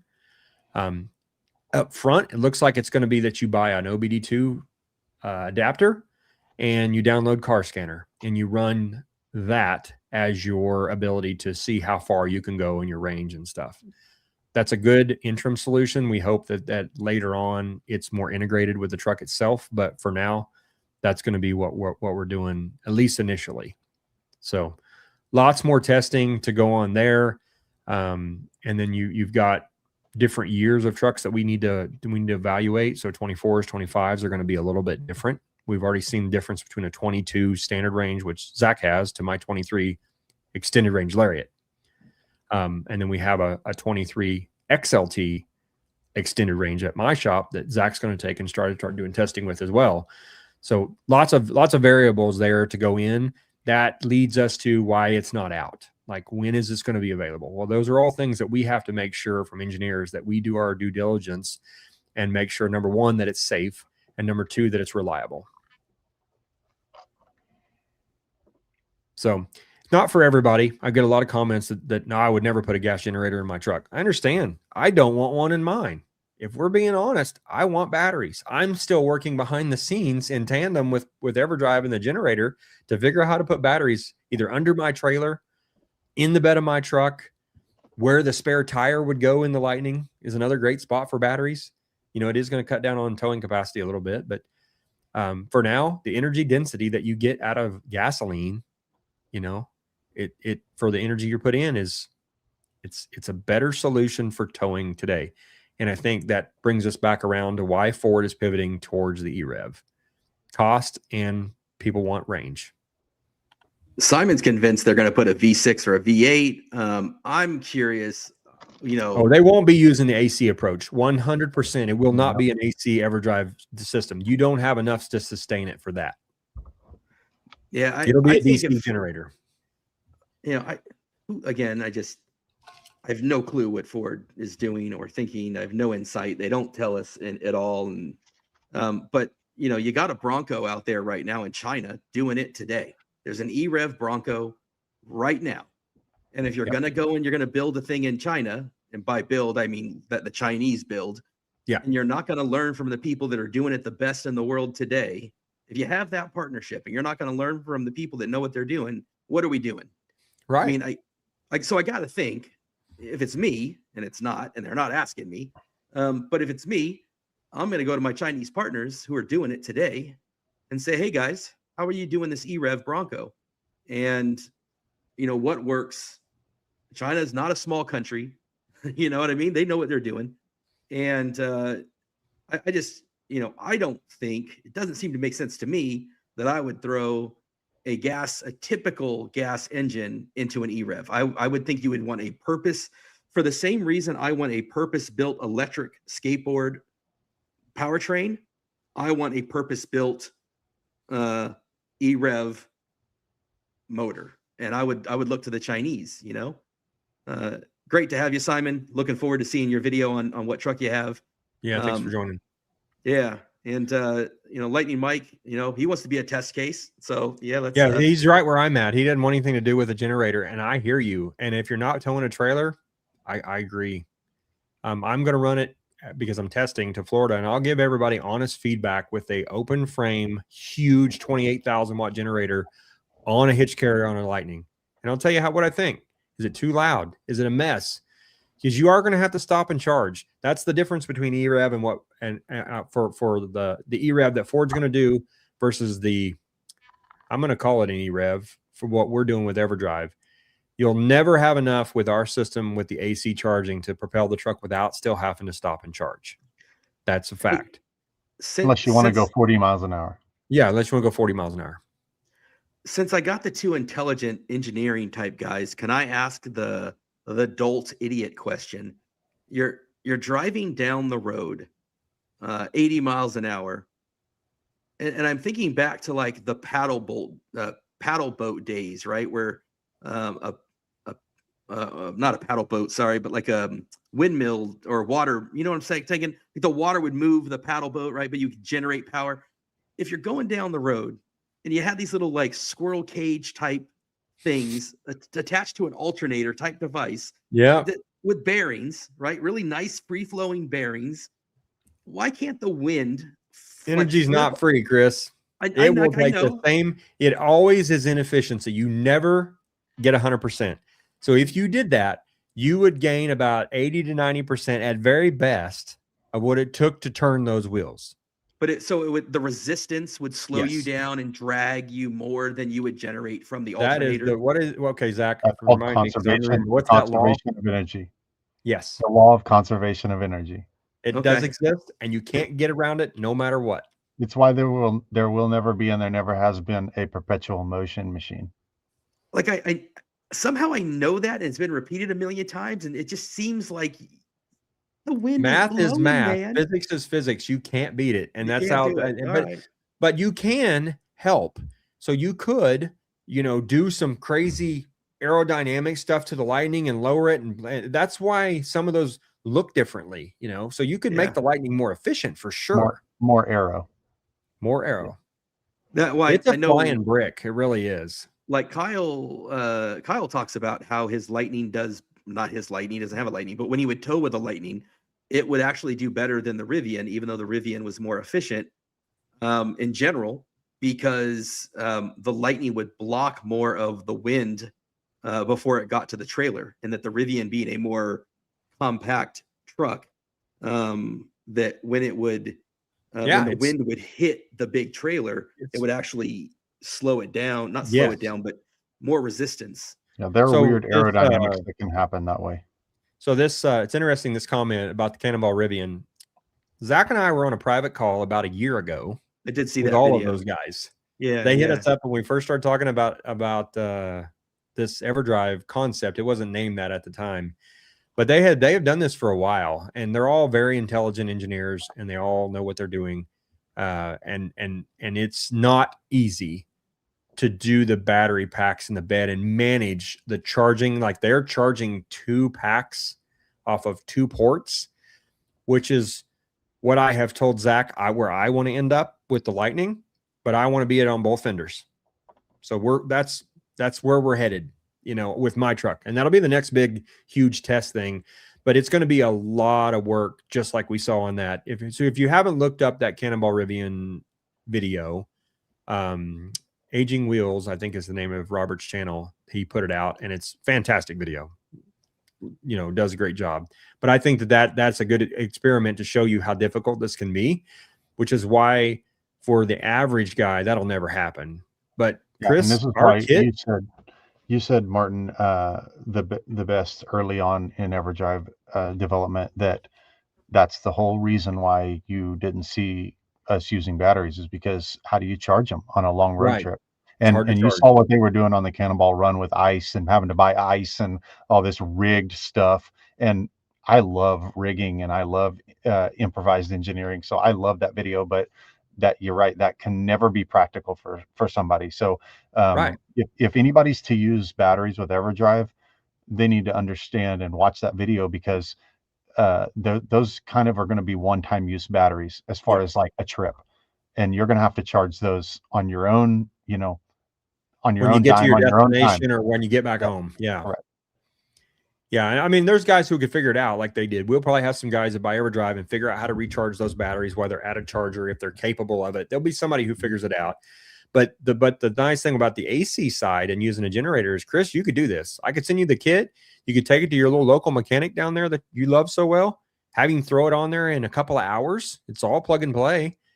Rent yourself a generator from the Home Depot or from the rental store and take off to Southern California. That is something you could realistically do. That's the intent of our kit, to make the average guy who doesn't have to be an ASE certified mechanic to do this. But it is very cool to see guys putting, 300 kilowatts of pack in a Rivian and drive it across the states. I mean, I feel it because I'm taking this 3,000-mile road trip with a big ass generator hanging on the back of my Lightning, and I'm going to see if it'll go 600 miles. You feel like you're cutting new waves here, but I do think that Ford is on to something. That, we're on the same thing that they're on. We're just doing this I don't want to carry around a gas generator all the time. When I get home, that thing's going to sit in the shop, until the next trip.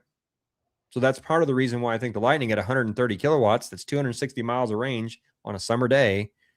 That's good. I mean, and then you can bump it to 400 or 450 if you need to with a generator. Yeah, you just kind of summarized my generic sales pitch for Everdrive, or my defense for it, when all of my Oklahoman oil and gas loving friends make fun of me for working on a project where we're putting a generator in a Lightning, is that if this project can enable a small amount of people to keep and use their Lightning where they wouldn't if they didn't have it, then it's promoted EVs, it's helped EVs, because that lets somebody use a Lightning for their everyday driver, but every once in a while take it on this longer trip.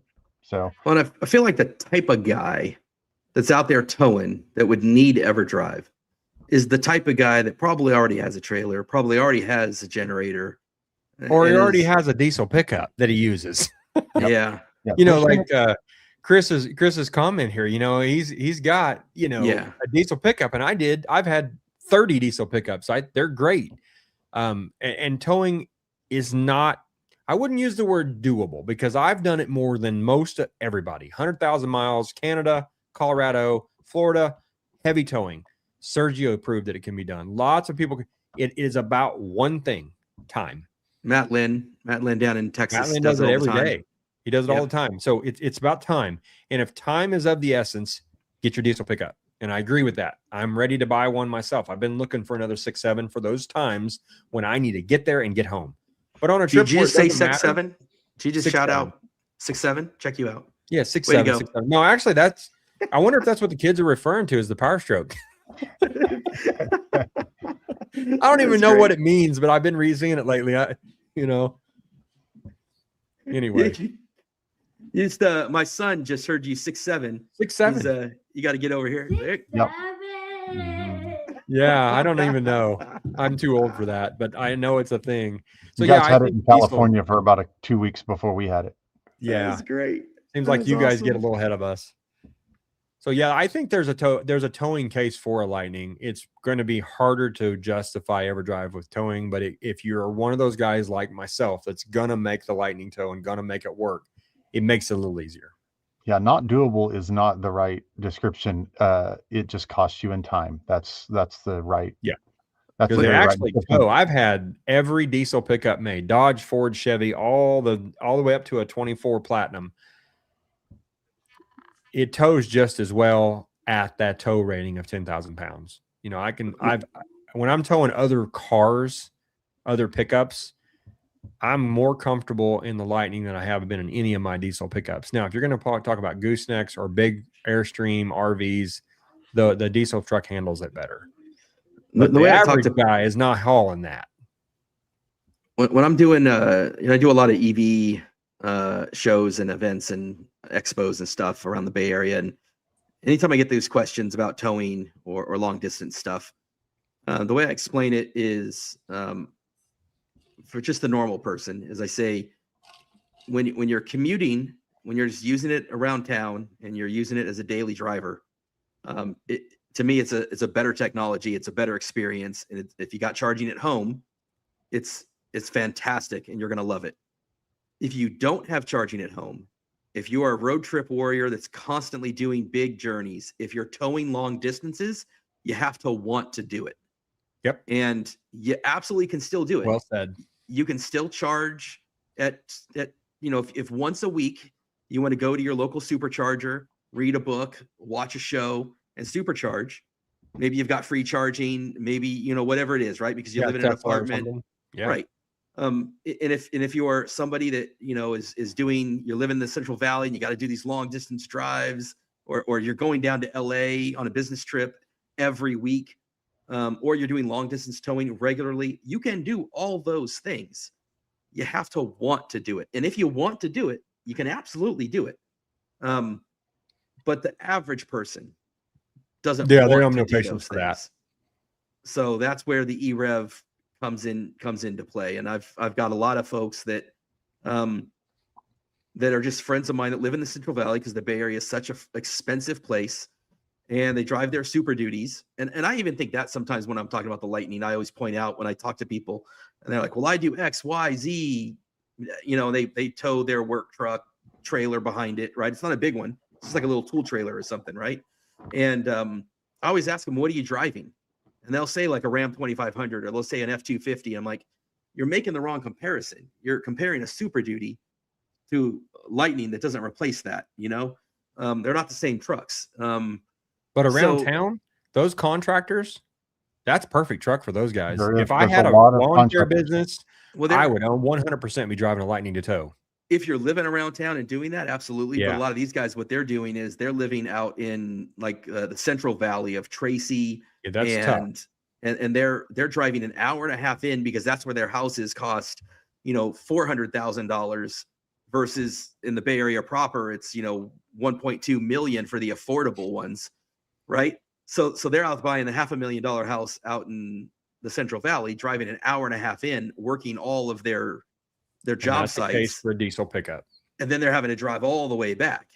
And the electric, they're having to drive, and they can't, unless they've got best case scenario, they'd have to have an 80 amp charger to get charged up enough back and forth all the time. And the electrical rates in California, unless you have solar, it just becomes too cumbersome to do.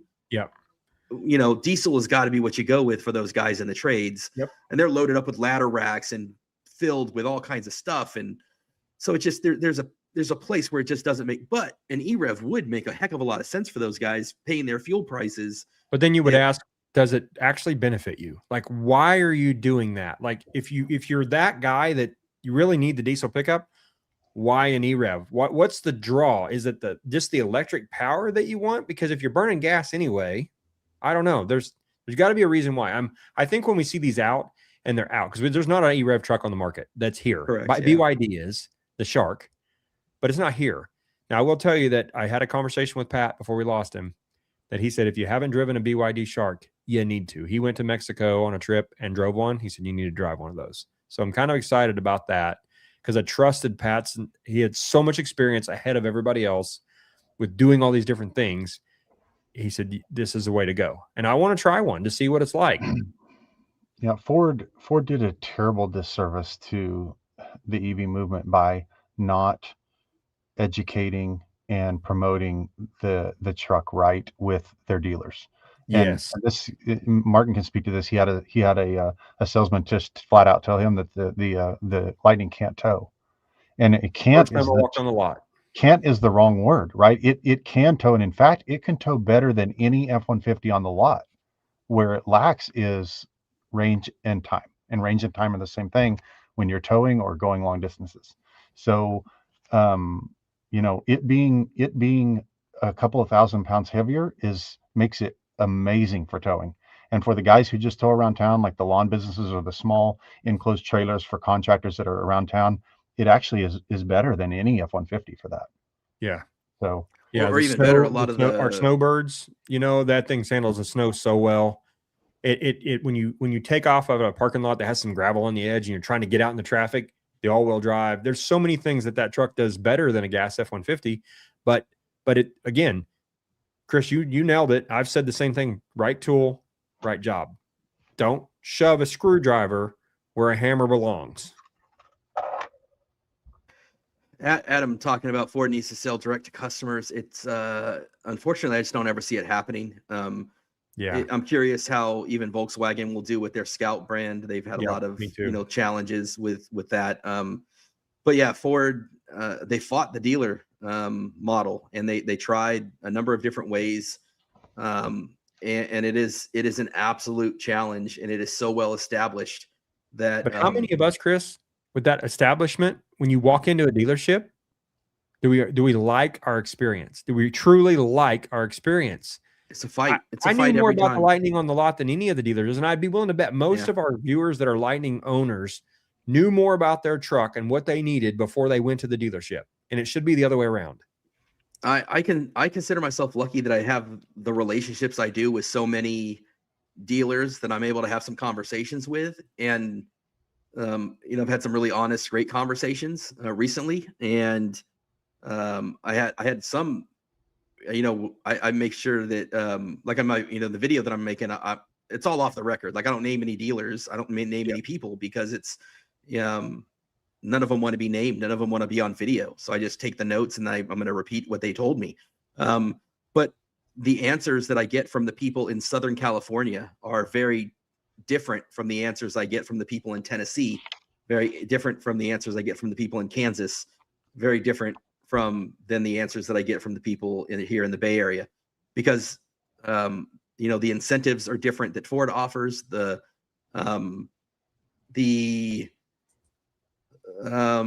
market is different, and so how they're going to handle this transition is going to be different, and the deals that you're going to find are going to be different. I didn't go to Tennessee because I wanted to fly 2,000 miles to get my Lightning. That's where I had to go to find the deal. There was no way for me to get the deal I got anywhere on the West Coast. And you probably didn't expect that deal for your salesman to be completely knowledgeable to get you back home from Tennessee to California.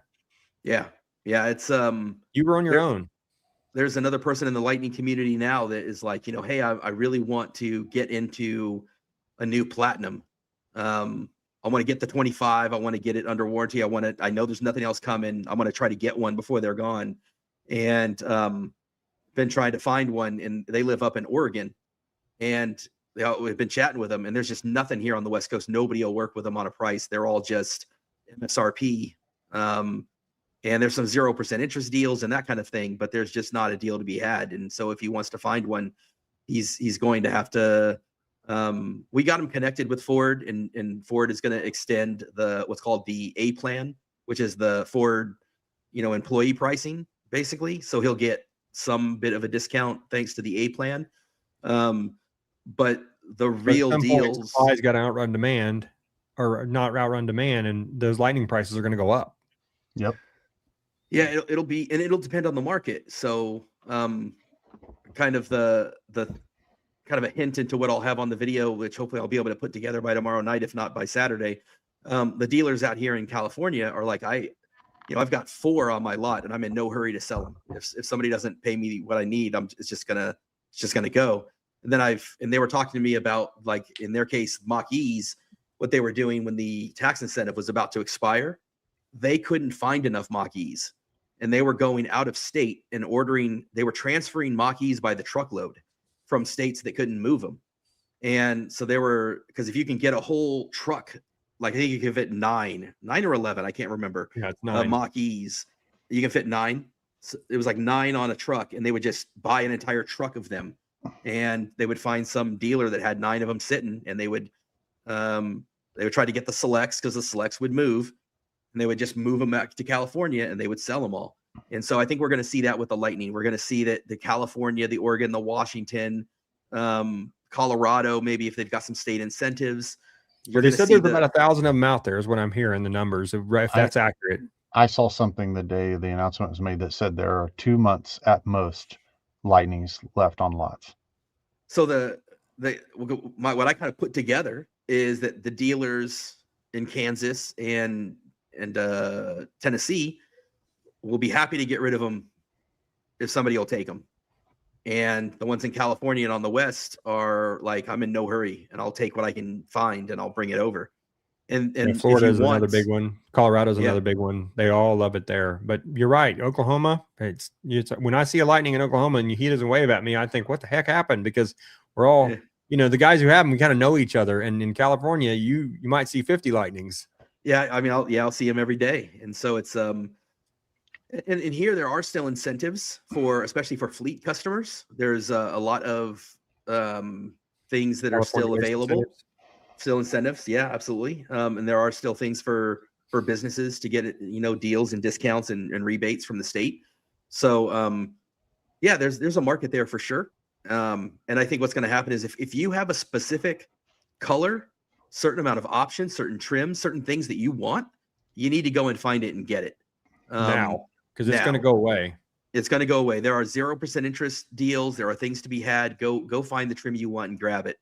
If you really want the best deal and you're not particular about the trim or the color, what'll end up happening is, as it gets towards the end, when they're about to turn those deals off and they'll do some, right at the end, the dealers told me that Ford, right before, you'll see the best deals right before Ford themselves is going to stop doing the 0%, whatever that is. You'll start to see, factory rebates and stuff like that. When you start seeing those start to come, like, or dealer incentives and things to get rid of them, the 0% is about to end, but the inventory is going to be so low. It's like, hey, this is what's left, so you might have some better deals a month from now after New Year's with what's left, but you're not going to have very many choice options. And then you're talking about what's in the used market at that point. Yeah. Which there's 100,000 of them out there, less the 5 or 6 I've built. Yeah. Yeah. So, I mean, but the used market is the best way right now. You can get some. It's tough, and I don't know what's going to happen in the used market. I've sold lots of Lariat rebuilt title Lightnings at 35 grand. They're 45,000 roughly. I don't know if they're going to go up or if it's going to start dropping. It's hard to say. Yeah, and I asked about that too. I asked, like, hey, how are you guys feeling about trade-ins, for example? And I got 2, again, totally different answers. California, yeah, absolutely, trade it in. I'll give you value because I know I'll sell it. The guys that are out in the other parts of the country are like, man, I don't really want a trade in of them because they're not going to do well. So what I do then is I'm looking at, they gave me a name of it. There's an auction.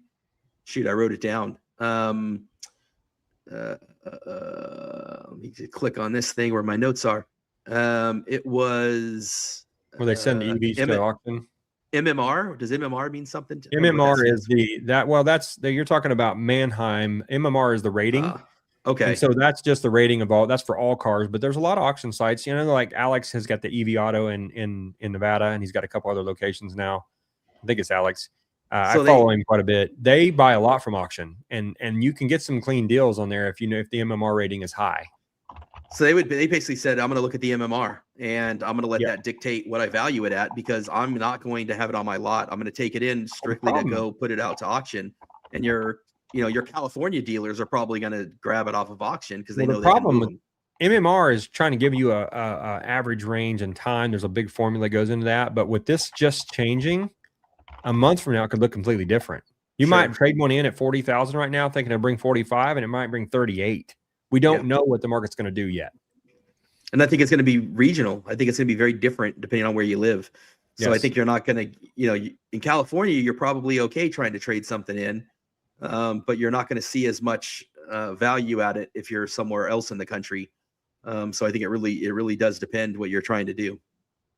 Yeah. So it's hard to, like that question there. And I know Zach's replying to him. What would be the real world? He's asking the real world mile per gallon equivalent with Everdrive. Yeah, that's not an answerable question, really. Not yet. I can tell you that with the 11.5 kilowatt Duramax, which is a very instant specific, I was getting 32 miles to the gallon out of just the generator. You have to add the charging to that. So then there's the whole formula. That's probably going to be worse the bigger generator you go, and better the smaller you go, but the benefits go along with it. So we're going to have to come up with a model that shows here's how much it's going to cost you to equate it to a mile per gallon, because right now, like, what do you say? The Lightning's 70 mpge, which is not, it's not 70 mpge per cost when you talk about supercharging it all the time versus home charging it. So it and totally where depends on are a you? lot of factors. You know, Chris is not paying 9 cents a kilowatt hour like we are. Right. No. Yeah. Right. Like if I had to pay what you had to pay at the supercharger, I'm mad. I'm running Tesla all the way to Florida. It's 32 cents the whole way. Yeah, I can't even get 32-cent electricity out here. Like there's At home, let At alone a home. supercharger. yeah, there's no there are no rate that there's no rate that I can buy at 32 cents where I live. And that's I'm paying, I think mine's 2.9 and then it goes up to like 11 by the time you get all their transaction fees and everything. And I'm thinking I'm paying right at 11 cents kilowatt hour, but 32 cents is what Tesla typically charges around here for supercharging. It's like 42 on the plan with EA and then 45 to 65 with EVgo. Which we're going to run EV. You're going to see in the video, I'm actually stopping at EVgo's quite a bit because I had a guy give me a $500 gift card for EVgo that expires in the month. So we're going to burn his card out for him. But that past that, I'm going to stop at Tesla as much as I can, strictly for cost reasons. And I hate to say that because I like the experience at Iona. I like the experience at EVgo because it's usually at a better spot. There's more to do. The pull-through chargers like Power Up America's doing with Jesse and Josh, much better experience. But Tesla's cheap, and that's I don't know. I tend to be cheap on a road trip. Yeah, So, I think that's what I respect the most about Tesla and appreciate about them is that they are true believers in the movement and what it is they talk about, and they could always increase the price on things or ask for more than they do, and they don't tend to. So I appreciate about them. I think that they do things. well, there's no EREV option coming for them, right, Chris? I mean, we're not going to see that. No, there's the drawback to them is they don't really give a crap what you think. They're going to do what they want to do. They listen. Cybertruck, yeah. I mean, God, I still to this day think if you could have just made that look, dude. If they made a truck that looked like the sign behind you, Martin, I mean, yeah. If they made it look like your Martin Rebuilds truck, yeah, just give it some aero. Which that's actually the Lightning profile, by the way. Yeah, it just round it off. You know what I mean? Just give it just some something. Curves, something. Make it look like. Did you see the rendering of the Ram Rev as the concept? Yeah. Make the Cybertruck look like that. I would have bought one the first day. I love the Cybertruck. I drove one. I did a review on it. I love the Cybertruck, but it's tough to live with. Just from the social side, people hate it. Yeah, Adam. I don't even know if Mach-E is cost effective. I don't think they make money on the Mach-E either. Again, they're not very transparent. Maybe cost effective for us to own it. Oh, for us, I got you. Cost effective that way. Gotcha. Maybe that way, but not for Ford. They don't make a lot of money on it. It's that batteries are expensive, and that's the problem. I saw somebody on a video a few days ago that said that their opinion, the majority of the Cybertruck pre-orders that vaporized was because they promised the range extender option and then didn't, canceled it or whatnot. So, I mean, I was going to give 150 that, miles extension or 100 miles extension for $15,000, and they were going to sell that. Yeah, and that's what it was battery, right? It was always battery. Yep, but it was to go in the bed. It was to go in the bed, and it was to be removable. And then they just released it without the provisions for it, and eventually said they're not going to do it. Adam, we'll see if it ever gets made, but in theory, the Scout, if they make it, I still think Scout's going to go the way of Ford and only do an EREV. But if they make the BEV, the Scout would be a six passenger. Well, but truck. That's the Harvester. That's not really a truck. The Rivian isn't really a truck. If you want a bed, I don't think there is a 6-passenger truck out there. The Scout will have a bench, isn't it? Well, the Scout. I guess is the Terra is going to be. We don't know. We haven't seen build sheets yet, but the Terra might be offered with a bench seat in the front, so you could have 6. But that's not comfortable. Are people classifying the Rivian with the little tiny tailgate, the SUV with the little tailgate, as a truck? Oh, that's a truck. You can tow with it. It's a truck. I've considered one. If I could get parts for them, I would have built one. Yeah, that's a big So, problem with Rivian's is service and yep, parts. that's the reason I don't Well, have one. Huge Yeah, part. and Rivian's expensive. It's a unibody. There's so many reasons that the Rivian Just like is a, Chevy. Oh, I didn't realize the Silverado was a unibody. Oh yeah, I- yeah. You can't. It's unibody. That is a that's a purpose-built big- EV truck. That is a big vehicle to be a unibody. Well, it's Yep. like Cybertruck. Same thing with Cybertruck. Yep. It has an Cybertruck. endoskeleton with that, and those panels just bolt on. I mean, there's no pickup box that bolts to a frame on anything but the Lightning and Body on frame. That's the term, That's it. the industry That's term. it. Yeah. And Well, guys, it's been like almost 2 hours and 20 minutes. We've had a long show tonight. Lots to talk about. We missed Jace. I think he's going to be sad to not chime in because Jace had I had some questions I was thinking about asking him. But Yeah, I know he's got lots of thoughts to share on this. I mean, he's been there since the beginning. He's been such a huge part of the community. I think that's one of